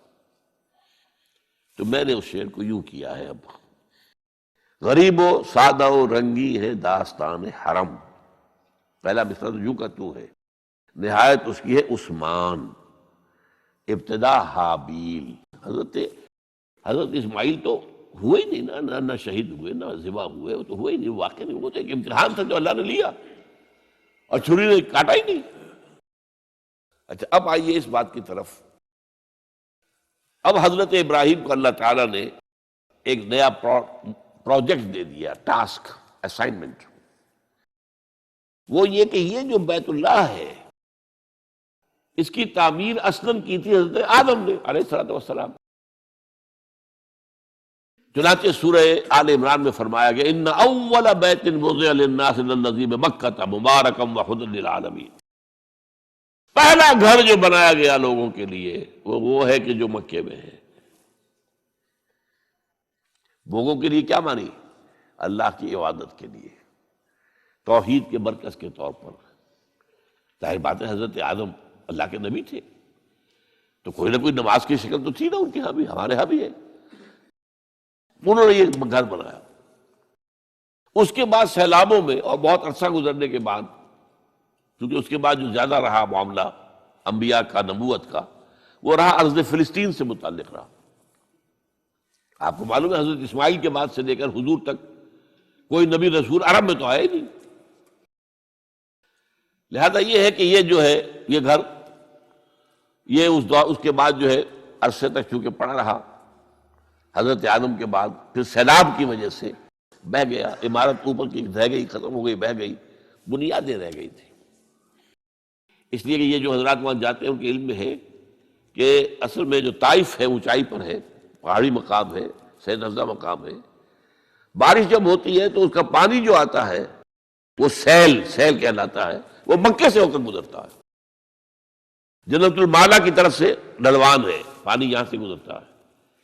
اور یہ مکہ جو ہے کعبہ، یہ عین یوں سمجھیے کہ ایک پیالے کے عین نیچے جو ہے باٹم میں وہاں پر یہ کھڑا ہوا ہے، چاروں طرف پہاڑ ہے. تو سیلاب کی راہ گزر تھی یہ، تو اس وجہ سے یہاں سے وہ پھر حضرت آدم کا بنایا ہوا گھر جو ہے وہ ختم ہو گیا. اب اس کے بعد وَإِذْ بَوَّأْنَا لِإِبْرَاهِيمَ مَكَانَ الْبَيْتِ، جبکہ ہم نے ابراہیم کے لیے نشاندہی کر دی اس گھر کی جگہ کی کہ لو ابراہیم، یہ جہاں تمہارے ہم نے اولاد کو یہاں آباد کروایا تھا، ربنا انی اسکنت من ذریتی بواد غیر ذی زرع عند بیتک المحرم. اب اس گھر کی تعمیر کرو. چنانچہ یہ سورہ حج کے 2 رکوعوں کے اندر معاملہ آتا ہے. وَإِذْ بَوَّأْنَا لِإِبْرَاهِيمَ مَكَانَ الْبَيْتِ أَلَّا تُشْرِكْ بِي شَيْئًا وَطَهِّرْ بَيْتِيَ لِلطَّائِفِينَ وَالْقَائِمِينَ وَالرُّكَّعِ السُّجُودِ. اب یہ گھر تعمیر کرو ہمارا بیت اللہ، اور اس گھر کے اندر صفائی ستھرائی رکھو، پاک رکھو اس کو، شرک کی آلودگی سے بھی پاک، اور ویسے بھی کوڑا کرکٹ نہ ہو، ڈھیر نہ ہو، تاکہ اگر کوئی میرے بندے یہاں آئے رکوع و سجود کے لیے تو ایسا نہ ہو کہ کوڑا پڑا ہوا ہو، بدبو آ رہی ہو، کوئی اور غیر پڑی ہوئی ہو. جب یہاں کھڑے ہو، یہاں اعتکاف کریں عاکفین، چونکہ اس میں سورہ بقرہ میں جو ہے 2 کا ذکر ہے. وَعَهِدْنَا إِلَىٰ إِبْرَاهِيمَ وَإِسْمَاعِيلَ أَن طَهِّرَا بَيْتِيَ لِلطَّائِفِينَ وَالْعَاكِفِينَ وَالرُّكَّعِ السُّجُودِ. باپ بیٹے دونوں کو حکم دیا جا رہا ہے. یہاں سورہ حج میں 1 کا ذکر ہے. وَإِذْ بَوَّأْنَا لِإِبْرَاهِيمَ مَكَانَ الْبَيْتِ أَلَّا تُشْرِكْ بِي شَيْئًا وَطَهِّرْ بَيْتِيَ لِلطَّائِفِينَ وَالْقَائِمِينَ وَالرُّكَّعِ السُّجُودِ وَأَذِّنْ فِي النَّاسِ بِالْحَجِّ. اور ذرا اذان دو، پکارو لوگوں کو کہ آؤ حج کے لیے. کہاں تک وہ اذان کی آواز گئی ہوگی، کہاں تک بات پہنچی ہوگی؟ اللہ کا حکم ہے، اذان دی ہے. اذن فی الناس بالحج یاتوک رجالا وعلی کل ضامر یاتین من کل فج عمیق لیشہدوا منافع لہم. پکارو لوگوں کو حج کے لیے، وہ آئیں، تمہارے پاس پیدل چل کر بھی آئیں گے اور اونٹنیوں کے اوپر بھی آئیں گے. اتنی دور سے آئیں گے کہ اونٹنیاں کمزور ہو جائیں گی، دبلی ہو جائیں گی چل کر. وہ آئیں گے تاکہ وہ دیکھیں اللہ تعالیٰ نے کیا کیا روحانی برکات اس جگہ رکھی ہوئی ہے. لیشہدوا منافع لہم وَيَذْكُرُوا اسْمَ اللَّهِ فِي أَيَّامٍ مَّعْلُومَاتٍ عَلَىٰ مَا رَزَقَهُم مِّن بَهِیمَةِ الْأَنْعَامِ. اور یہاں پر آ کر وہ ہمارے حضور میں قربانی پیش کریں، ہمارے وہ حیوان جو ہم نے بنائے ہیں، ان کو پیش کریں، ان کا خون بہائیں، نہر کریں ان کا، اور پھر فَكُلُوا مِنْهَا وَأَطْعِمُوا الْبَائِسَ الْفَقِيرَ، پھر اس قربانی میں سے خود بھی کھاؤ اور جو فقیر ہے مساکین ہیں ان کو بھی دو اور بانٹو۔ یہ ہے وہاں سے جو حج چلا ہے، اور وہ چل رہا ہے آج تک، اللہ کا شکر ہے۔ حج میں وقفہ نہیں آیا۔ ایک زمان میں تھا بدامنی کا تھوڑا سا، جس زمانے میں آ کر فاطمیوں نے حملہ کیا ہے اور یہاں سے حجر اسود بھی نکال کر لے گئے ہیں، اور تھوڑے عرصے کے لیے انہوں نے اپنی خلافت بھی قائم کی ہے مصر کے اندر، لیکن یہ کہ عام طور پر یہ کہ سلسلہ چلا آ رہا اللہ کے فضل و کرم سے۔ 30 لاکھ آدمی حج کر رہا ہے۔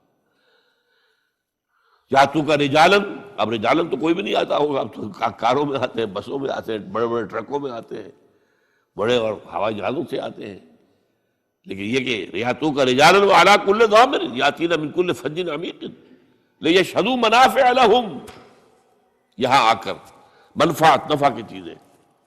میرا خیال تھا مالکم ایکس جو ہے ایک بہت بڑے لیڈر گزرے ہیں امریکہ میں، جو بلیکس ہیں، افرو امریکنز جو کہلاتے ہیں، وہ جب اسلام لے آیا تھا وہ بہت زبردست لیڈر تھا، بہت بڑا لیڈر تھا۔ اس نے یوں سمجھیے ایک طرح سے وہاں کے جو کالے تھے، جو غلامی کے اوپر کانے بیٹھے ہوئے تھے، ان کے اندر جو ہے ایک جذبہ پیدا کیا ہے، وہ اٹھے ہیں، کھڑے ہوئے ہیں، مقابلے کے اندر تیار ہوئے، مالکم ایکس۔ تو اس نے جو پھر اپنے مشاہدات لکھے ہیں حج کے، کہ میں نہیں سمجھتا کہ پوری دنیا میں کہیں اور یہ منظر، یہ مساوات، دو چادریں بس جسم کے اوپر، ان میں بادشاہ بھی ہیں تو وہ 2 چادروں پہ ڈالے ہوئے جسم پر۔ آخر عرب کے بادشاہ بھی کرتے کہ نہیں کرتے حج؟ احرام تو وہی ہوگا، اور پھر جو بھی ایک مرکز کے گرد جو صفیں بنتی ہیں۔ میرا تو اپنا تاثر جو تھا، حالانکہ معلوم تھا کہ مسلمانوں کی تمام جتنے بھی فرقے ہیں ان کا جو ہے قبلہ تو وہی ہے، لیکن ایک ہوتا ہے علم میں کسی شے کا ہونا، ایک ہے دیکھنا۔ 1962 میں جب پہلی مرتبہ اللہ نے یہ شرف عطا کیا، اور میں نے دیکھا عجیب وہ منظر ہوتا ہے، وہ دائرے کے اندر، اور یہ کہیں رکھنا نہیں پڑتا، نماز ایک سب مل کر پڑھ رہے ہیں، ایک ہی نماز پڑھ رہے ہیں۔ اور ایک نقطہ میرے سامنے وہ آیا تھا جو نے 12 بیان کیا ہے، اور حیران ہوئے لوگ جنہوں نے کبھی سوچا نماز کے اندر اتنا اختلاف 1400 برس کے بعد بھی نہیں ہے کہ جس سے ڈرل ٹوٹ جائے۔ یہ رکوع سجود سب کا ساتھ ہو رہا ہے۔ فرض کیجئے کسی فرقے کے نزدیک یہ ہوتا کہ ہر رکعت میں رکوع ایک ہے تو سجدہ بھی ایک ہے، یہ سجدے 2 کیسے کر لیے تم نے؟ اب یہ کہ وہ تو ایک سجدہ کر کے کھڑا ہو جاتا، اور جس کے نزدیک 2 سجدے وہ بھی دوسرا سجدہ کرتا، ٹوٹ گئی، پیریڈ تو ختم ہو جاتی نا۔ اگر کسی کے نزدیک یہ ہوتا کہ جیسے سجدے 2 ہیں رکوع بھی 2 ہیں، تو وہی بات ہو جاتی کہ کچھ لوگ تو رکوع کرنے کے بعد دوسرا رکوع کرتے، اور کچھ لوگ جو ہے وہ سجدے میں، یہ نادا گر گئے سجدے میں جب وقت قیام آیا، وہ یہ سمجھیں گے۔ تو عجیب بات ہے، پوری دنیا، اور 1400 برس سے زائد عرصہ گزر گیا، اور اس نماز نہ تو نماز کے اندر کوئی فرق آیا ہے اتنا کہ مل کر نہ پڑھ سکے، شیعہ، سنی، حنفی، شافعی، مالکی، جعفری، زیدی، ظاہری، عباضی، کم سے کم یہ 8 جو ہے فقہ ہیں دنیا میں اس وقت۔ 4 اہل سنت کی ہے، 4 ان کے باہر کی ہے۔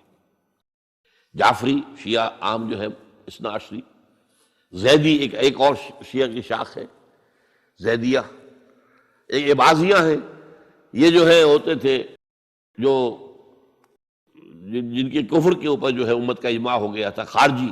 ان خارجیوں میں سے کچھ لوگ باقی بچے ہوئے جو نرم ہیں، ان کے اتنے سخت معاملات نہیں تو پہلے ہوتے تھے، وہ عباضی کہلاتے ہیں۔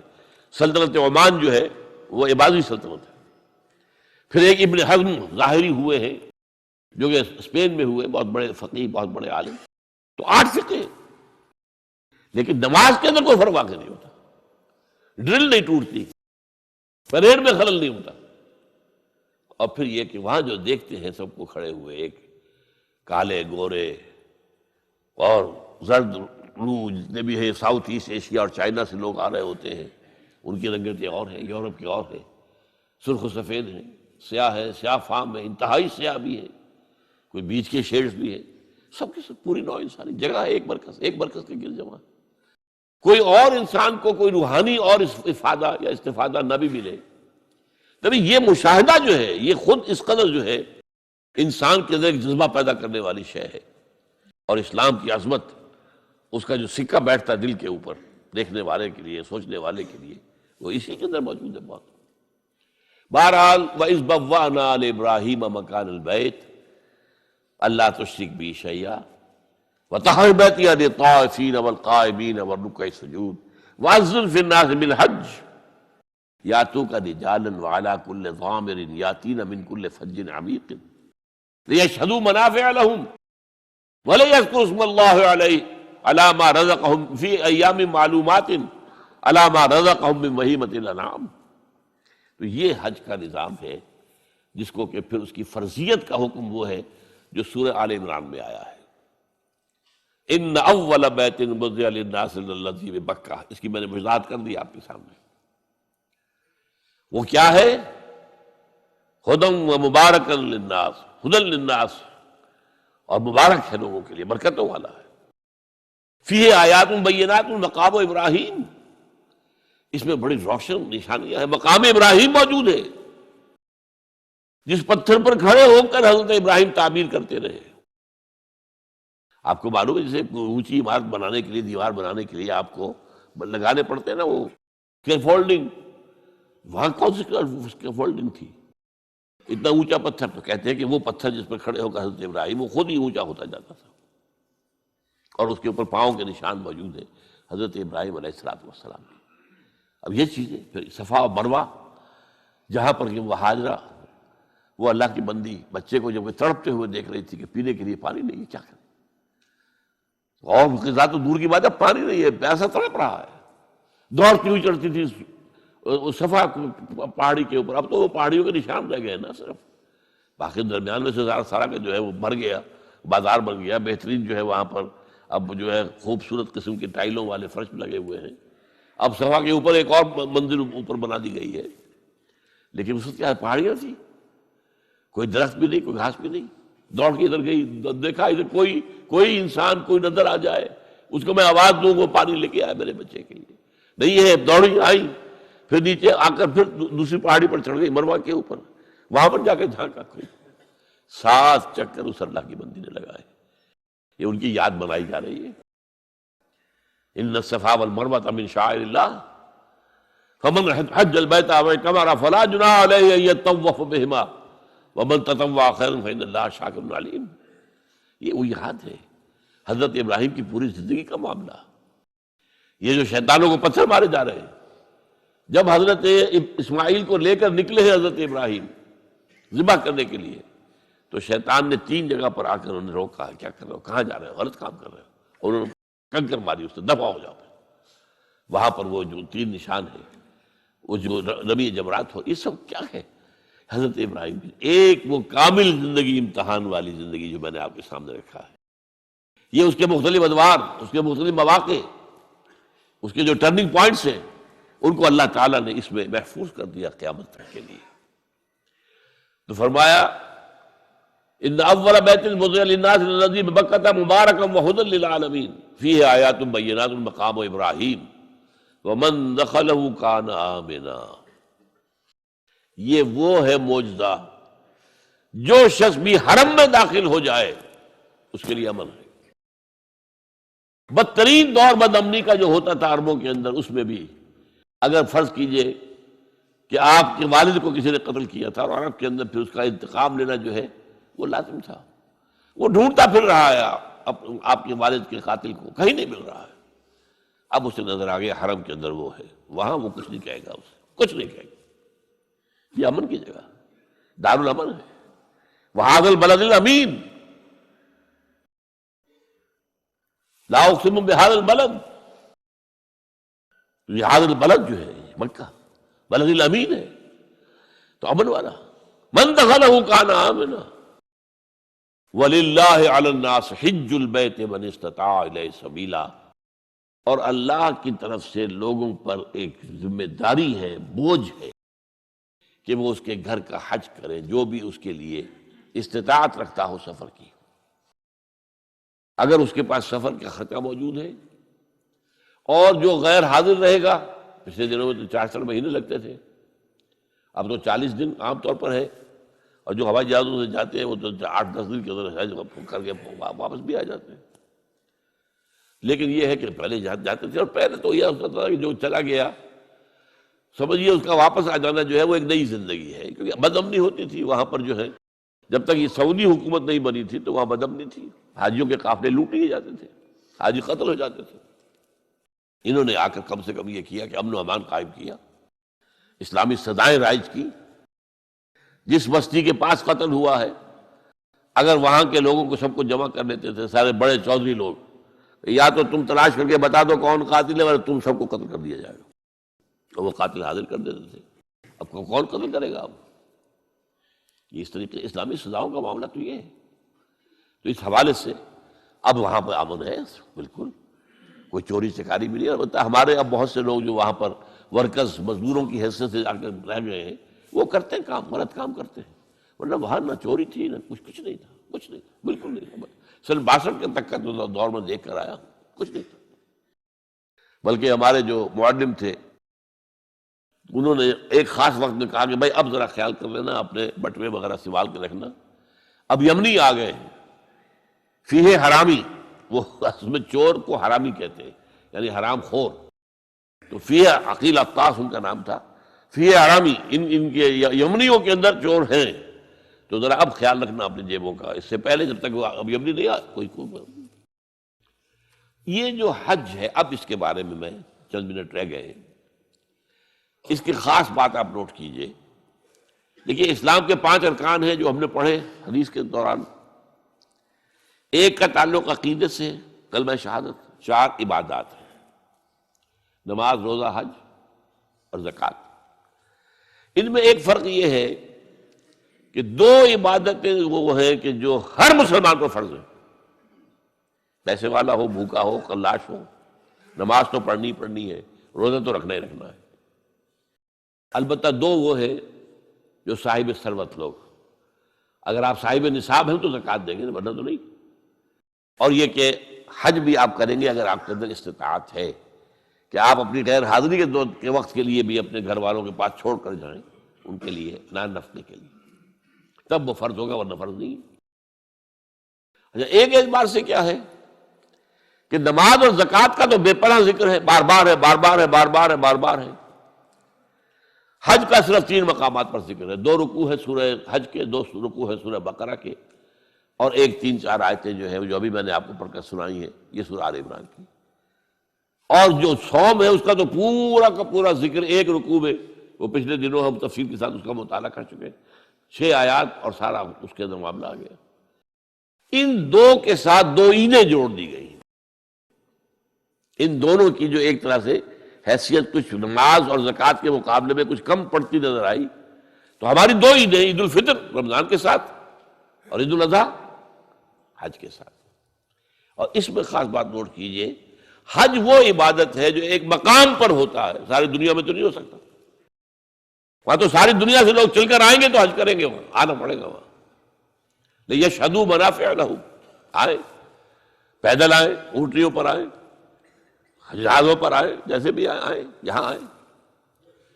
اس کے اندر یہ کیا ہے کہ اس کا ایک جو رکن تھا قربانی، اسے وسعت دے دی گئی پوری دنیا میں۔ حج وہاں، قربانی ہم یہاں کر رہے ہیں۔ حج تو یہاں نہیں ہو سکتا، یہ قربانی کے ذریعے سے اس کی ایک برکت کو، اس کی ایک شان کو، اس کی ایک کیفیت کو جو ہے، اس کو گویا کہ یونیورسلائز کر دیا گیا پوری دنیا میں، جہاں بھی مسلمان ہیں قربانی دے۔ سنت ابیکم ابراہیم، تمہارے باپ ابراہیم کا طریقہ ہے، اس نے اپنے بیٹے کو قربانی کرنے کے لیے تیار ہو گیا تھا۔ تم یاد کرو، اب یہاں میں اس لیے ذکر کر رہا ہوں اس کا کہ اس وقت اگرچہ یہ بات ہوئی ہے کہ جس قدر زور پہلے تھا قربانی پر اسلام کے اندر، اسلامی نظام میں، اسلام میں آ کر اتنا نہیں رہا ہے، اس لیے کہ یہودیوں کے ہاں تو قربانی تھی ہی صرف قربانی، لہذا وہ قربان گاہ کہلاتا تھا، جو ان کا جو ہے خیمہ ہوتا تھا عبادت کا، قربان گاہ۔ اور جو یروشلم میں جو ان کا جو مسجد تھی، جو ہیکل سلیمانی، وہ بھی قربان گاہ، قربان دیتے تھے۔ سب سے بڑی عبادت یہی تھی۔ نماز کا معاملہ اتنا اہم نہیں تھا جتنا کہ امت مسلمہ میں آگے ہوا ہے۔ ہمارے ہاں کیا ہوا ہے کہ حج کا جو ہے معاملہ، حج کے موقع پر قربانی، اس میں خاص نکتہ میں آپ کو یہ بتا دیتا ہوں کہ ہمارے ہاں منکرین حدیث ایک ایسا طبقہ رہا ہے جو قربانی کے خلاف یہ ضیاع ہوتا ہے، گوشت ضائع ہوتا ہے، فلاں ہوتا ہے، پیسے ضائع ہوتے ہیں، اس سے غریب کو کسی کو دے دو پیسے، قربانی کی جگہ قربانی ہی ہوگی، کوئی اور شے نہیں ہو سکتی۔ اور ضائع کہاں ہوتا ہے؟ یہاں کہیں ضائع ہوتا ہے گوشت؟ ایک بوٹی تک ضائع نہیں ہوتی، اس کی کھالیں ضائع نہیں ہوتی، اس کے روزے ضائع نہیں ہوتے۔ اب تو کوئی چیز آپ چھوڑتے ہی نہیں کہ جو اس کی استعمال نہ کر دیتے ہو۔ اب اس کا خون بھی جو ہے وہ جمع کر کے جو ہے وہ مرغیوں کی جو خوراک ہے اس میں شامل کیا جاتا ہے، کوئی شے ضائع نہیں ہوتی۔ ہاں وہاں ضیاع ہوتا تھا، لیکن ایک دور تک بات کیا تھی کہ اس جگہ کے رہنے والوں کے پاس ذریعہ معاش کی اور تھا ہی نہیں۔ کوئی بھیڑیں بکریاں پال لی تو ان کو اچھی قیمت مل جاتی تھی قربانی کے لیے جب حاجی آتے تھے، یہ ان کا معاش کا ایک سپورٹ ہو گئی۔ چلے آ رہے ہیں بکرے، حبشہ سے آتے تھے، جیسے ہمارے یہاں ڈیرہ غازی خان سے آ رہے ہیں، کہیں اور سے آ رہے ہیں، یہ قربانی کے جانور آتے تھے۔ پھر یہ کہ وہاں کے لوگ جو ہے وہ اس قربانی کے گوشت کو سکھا کر پورا پورا سال کھاتے تھے۔ ان کے پاس تھا کیا؟ یہ للے تللے تو نہیں تھے جو آج ہیں، یہ تیل کی دولت ہے جس کی وجہ سے جو ان کے یہاں عظیم انقلاب آ گیا ہے وہ آپ کو معلوم ہے۔ لیکن یہ تو 100 سال کے اندر اندر کی بات ہے، اس سے پہلے کیا تھا؟ یہاں کچھ بھی نہیں تھا۔ حاجی ہی جا کے صدقہ خیرات بھی کرتے تھے وہاں پر، حاجی ہی جو ہے وہ قربانی بکرا خرید رہے ہیں تو وہاں کے لوگوں کو نفع ہو رہا ہے نا۔ پھر وہ گوشت کتنا کھا جائے گا حاجی؟ وہ تو ظاہر بات ہے وہی کھاتے تھے، وہ کھڑے رہتے تھے۔ میں نے خود سن 62 کے اندر دیکھا ہے کہ کھڑے رہتے تھے بدو لوگ آ کر، اور جو بھی جانور دیکھا اس کو فوراً جو ہے وہ لے گئے۔ وہ تو زیادہ ہم لوگ جو کرتے تھے وہ جلدی سے اس کی وہ کھال اتروائی اور کلیجی نکال کے لا کے جو ہے وہ اس کو بھون کر کھا لیا اپنے کیمپ کے اندر۔ اور اس وقت تک یہ تھا کہ مینا کے اندر کیمپ بھی ایسے ہوتے تھے، کھلے کھلے جگہ، بڑے جو ہے جو گوشت پک رہے ہیں اور کھا رہے ہیں۔ اب تو وہاں جگہ ہوا ہے ہی نہیں سرے سے، نہ معلوم کتنی چوڑا کرتے جا رہے ہیں، کئی پہاڑ کاٹ دیے تاکہ یہ مینا کی وادی چوڑی ہو جائے اور چوڑی ہو جائے اور چوڑی ہو جائے۔ لیکن وہ تو ظاہر بات ہے کہ اب جو بڑھتا جا رہا تعداد کا معاملہ، لیکن یہ کہ یہ بالکل بکواس تھی کہ کوئی ضائع ہوتا، ضائع کہاں ہوتا؟ ضائع وہاں ہوتا تھا، اس لیے اس کو وہ کہتا تھا غلام احمد پرویزی کہ وہاں جائز ہے۔ بھئی وہاں تو تم جو جس کو جائز کہہ رہے ہو تو ضائع ہونے کا تو اگر معاملہ تھا تو وہاں تھا۔ آپ کو یاد ہوگا یہ افغان جہاد جب ہو رہا تھا تو پورے بڑے 747 جہاز بھر کر قربانی کے گوشت کے آتے تھے یہاں افغانستان میں مجاہدین کے لیے، اور وہاں اور جو یہاں پہ جو ان کے وہ تھے مہاجرین تھے ان کے لیے، پورے ان کے جو جہاز بھر کر آتے تھے، اتنا گوشت وہاں ہوتا ہے۔ تو اس اعتبار سے لیکن اصل میں کیا کیا ہے، اب وہاں قربانی جو ہے وہ صرف ایک قسم کا حج کرنے والے کا فرض ہے۔ حج 3 طرح کا ہے، افراد، قران اور تمتع۔ افراد یہ ہے کہ آپ نے حج کا احرام باندھا، اب وہاں جا کر آپ کوئی تمتع نہیں کریں گے، یعنی کوئی عمرہ نہیں کریں گے، وہی وہ احرام باندھے رکھیں گے، 8 ذی الحجہ تک جائیں گے، اس کے بعد مکے جائیں گے، وہاں سے منا اور عرفات آ کر پھر واپس آ کر جو ہے یہ افراد کہلاتا ہے، اس کے اوپر قربانی فرض نہیں ہے۔ قران یہ کہلاتا ہے کہ آپ گئے، آپ نے عمرہ کر لیا لیکن احرام نہیں کھولا، وہی احرام چلتا رہا یہاں تک کہ آپ پھر 8 ذی الحجہ کو وہاں سے نکلے اور پھر سارے مناسک ادا کر کے پھر آ کر آپ نے کھولا، اس پہ بھی قربانی فرض نہیں ہے۔ ہاں جنہوں نے تمتع کیا، تمتع اسے کہتے ہیں کہ ایک ہی سفر میں آپ دونوں مزے لوٹ رہے ہیں۔ پچھلے زمانے میں کیا تھا، حج کے لیے علیحدہ سفر، عمرے کے لیے علیحدہ سفر، وہاں یہ نہیں تھا۔ یہ تو حضور صلی اللہ علیہ وسلم نے پھر آسانی پیدا کی ہے، اس لیے کہ ایک دور میں تو حج جو ہے بس عرب کے لوگ ہی آتے ہوں گے، نہ صرف اور کہاں سے کوئی آتا ہوگا، لیکن حضور صلی اللہ علیہ وسلم کے تو معلوم تھا کہ امت کہاں سے کہاں پہنچے گی۔ انڈونیشیا کے آخری جزیرے سے چل کر لوگ آئیں گے اور امریکہ کے مغربی ساحل سے بھی چل کر آئیں گے، یہ آئیں گے کہ نہیں آ رہے ہیں۔ تو بجائے اس کے اگر ان کے لیے عمرے کے لیے علیحدہ سفر ہوتا تو وہ ان کے ناقابل برداشت تھا۔ تو ایک احرام میں عمرہ بھی اور حج بھی۔ اب ہم تمتع کرتے ہیں، جو بھی یہاں سے جاتا ہے اس کو حج تمتع کہلاتا ہے، افراد، قران اور تمتع۔ تمتع یہ ہے کہ آپ گئے، آپ نے یہاں سے احرام باندھ لیا، وہاں جاتے عمرہ کیا، احرام کھول دیا، اب آپ آرام سے مکے میں رہیے، آپ کے اوپر کوئی احرام والی پابندی اب نہیں ہے، ختم ہو گئی۔ اس کے بعد 8 ذی الحجہ کو آپ نے احرام باندھا حج کے لیے، اور وہ 3 دن کے بعد 4 دن کے بعد کھول دیا اس لیے۔ تو یہ جو آسانی پیدا کی گئی اور ایک سفر میں آپ کو حج اور عمرہ دونوں کی اجازت دے دی گئی، اس کے شکرانے کے طور پر قربانی وہاں ہوتی ہے، ورنہ جو افراد کرے حج مفرد یا مقرن قران والا حج، اس پر قربانی فرض نہیں ہے۔ البتہ پوری دنیا میں جہاں مسلمان ہیں صاحب استطاعت پر یہ لازم ہے، واجب ہے، یہ شاعر اللہ میں سے ہے۔ وَالْبُدْنَ جَعَلْنَاهَا لَكُم مِّن شَعَائِرِ اللَّهِ لَكُمْ فِيهَا خَيْرٌ فَاذْكُرُوا اسْمَ اللَّهِ عَلَيْهَا صَوَافَّ فَإِذَا وَجَبَتْ جُنُوبُهَا فَكُلُوا مِنْهَا وَأَطْعِمُوا الْقَانِعَ وَالْمُعْتَرَّ۔ یہ جو قربانی کے اونٹ ہیں، وہاں تو قربانی کے زیادہ اونٹ ہوتے تھے اس وقت حضور کے زمانے میں، یہ تو اللہ کے شاعر میں سے ہے، کعبہ اللہ کا شاعرہ ہے، ان الصفا والمروہ من شعائر اللہ، تو اسی طرح قربانی کا جانور بھی شاعر اللہ میں سے ہے، اللہ کے نام پر ان کے گلوں میں پٹکا باندھ دیا جاتا تھا۔ تو یہ جو ہے کہ یہ اللہ کے لیے ہے، بیت اللہ کا ہدیہ ہے، وہاں جا رہے ہیں، تو یہ بھی اللہ تعالیٰ کے شاعر میں سے ہے۔ تو یہ عید الاضحیٰ جو ہے، ایک بات تو یہ بڑی پیاری ہے، اس کی طرف سے توجہ دلا رہا ہوں کہ اس دین کا ذرا دیکھیے مزاج۔ 2 سالانہ عیدیں، یہ ہوتا کیا ہے اس میں؟ کوئی کھیل ہوتے ہیں، کوئی ڈرامے ہوتے ہیں، کوئی کیا ہوتا ہے؟ کچھ نہیں، 2 رکعت نماز، جاتے آتے تکبیرات، کبر ہو تکبیرہ وَلِتُكَبِّرُوا اللَّهَ عَلَى مَا هَدَاكُمْ، یہ یہاں بھی آیا ہے، سورہ بقرہ میں بھی آیا۔ تو یہ سارا معاملہ جو ہے 2 رکعت نماز، آپ نے اجلے کپڑے پہنے، نہائے دھوئے گئے، نماز پڑھی 2 رکعت، خطبہ سن رہا ہے، یہ عید ہے۔ کوئی یہاں پر کوئی جو ہے وہ ہنگامہ نہیں، کوئی جشن نہیں، کوئی گانے بجانے نہیں، کچھ بھی نہیں، یہ سادگی، اللہ کی تکبیر، اللہ کا حمد۔ بعد 2 رکعتیں بھی ہیں تو 6 اضافی تکبیرات کے ساتھ ہیں۔ 2 رکعتوں میں جو تکبیرات ہوتی ہیں آپ کی، تو عام طور پر تو ایک ہی تکبیر ہے نا، یا پھر اہل حدیث حضرات جو ہے وہ تکبیریں، اہل حدیث کے 12 تکبیرات ہیں اضافی عیدین کے لیے۔ بہرحال یہ عید الاضحیٰ جو ہے یہ ہمارے اندر اس روح قربانی کو باقی رکھنے کے لیے ہے۔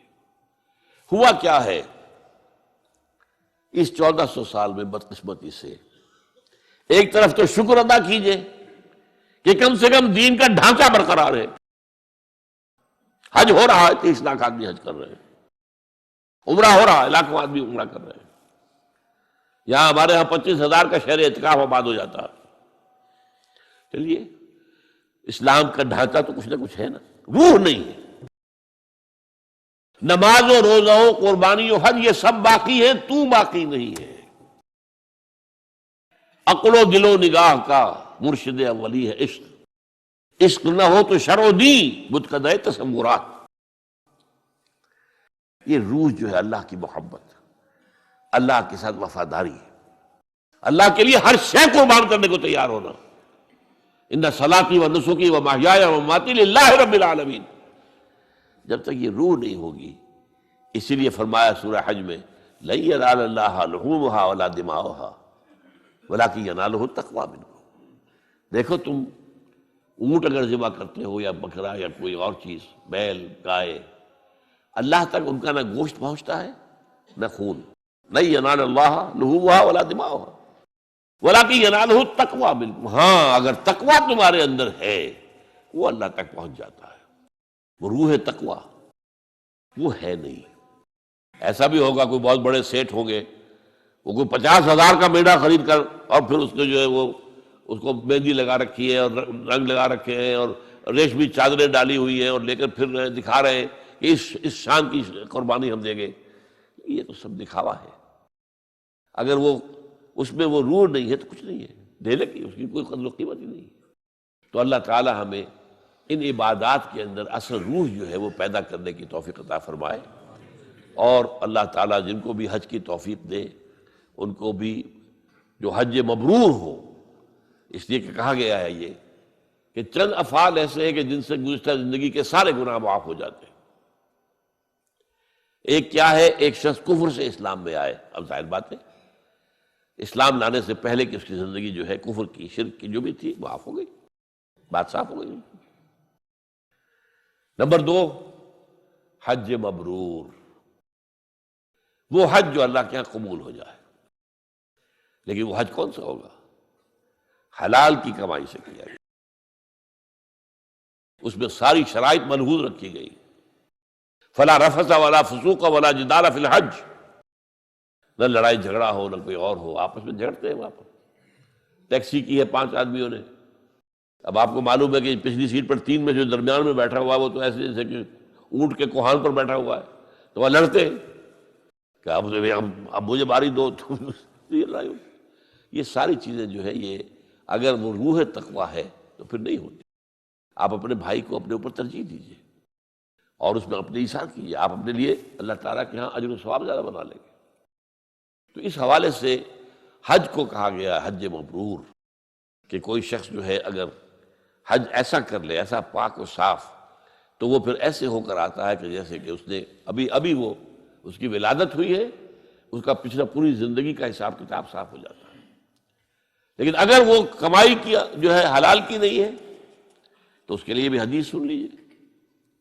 حضور نے نقشہ کھینچا ہے کہ ایک شخص ہے حج کے لیے آیا ہے، دور سے آیا ہے، اشغث اغبرا یطیل سفرا، بڑا لمبا سفر کر کے آیا ہے، بال غبار آلود ہے، کیونکہ وہ ہوائی جہاز سے تو آتے نہیں تھے، وہ تو اونٹ کے اوپر سفر کر کے آتے تھے. تو اندازہ کیجیے کیا ان کا حلیہ بن جاتا ہوگا. نہاتے بھی نہیں تھے، مبادا کوئی بال ٹوٹ جائے. احرام کے اندر تو بال بھی توڑنا آپ کے لیے جائز نہیں ہے، تو اس لیے وہ نہانے کے سے بھی رکے رہتے تھے. اسی لیے تو کہا ہے ثم لیقضوا تفثهم، پھر جب یہ سب تم کچھ کر لو تو پھر اپنا جو بھی میل کچیل ہے وہ دور کرو، اپنا نہاؤ دھو اور اپنا احرام کھول دو. اور گویا کہ جیسے عید ہوتی ہے، ہمارے ہاں عید کی نماز ہوتی ہے، تو وہاں پر وہ پھر اس کی جگہ پر جو ہے وہ طواف ہے، طواف زیارہ، کہ جو یوم نحر کو قربانی دینے کے بعد اور رمی جمرات کے بعد پھر جاؤ اپنا حجامت بھی کروا کر سر منڈوا دینا جو ہے افضل ہے. پھر جاؤ اور جا کر اب کپڑے پہن کر گویا کہ عید منانے کے انداز میں اچھے کپڑے پہن کر خوشبو لگا کر جاؤ اور طواف زیارت کرو. یہ طواف زیارت جو ہے یہ جو ہمارے ہاں عید اضحیٰ کی نماز کی 2 رکعتیں اس کے قائم مقام ہے. یہ ہے اس طریقے سے یہ نظام آپس میں بڑا مربوط ہے. اقول قولی ھذا واستغفر اللہ لی ولکم ولسائر المسلمین والمسلمات.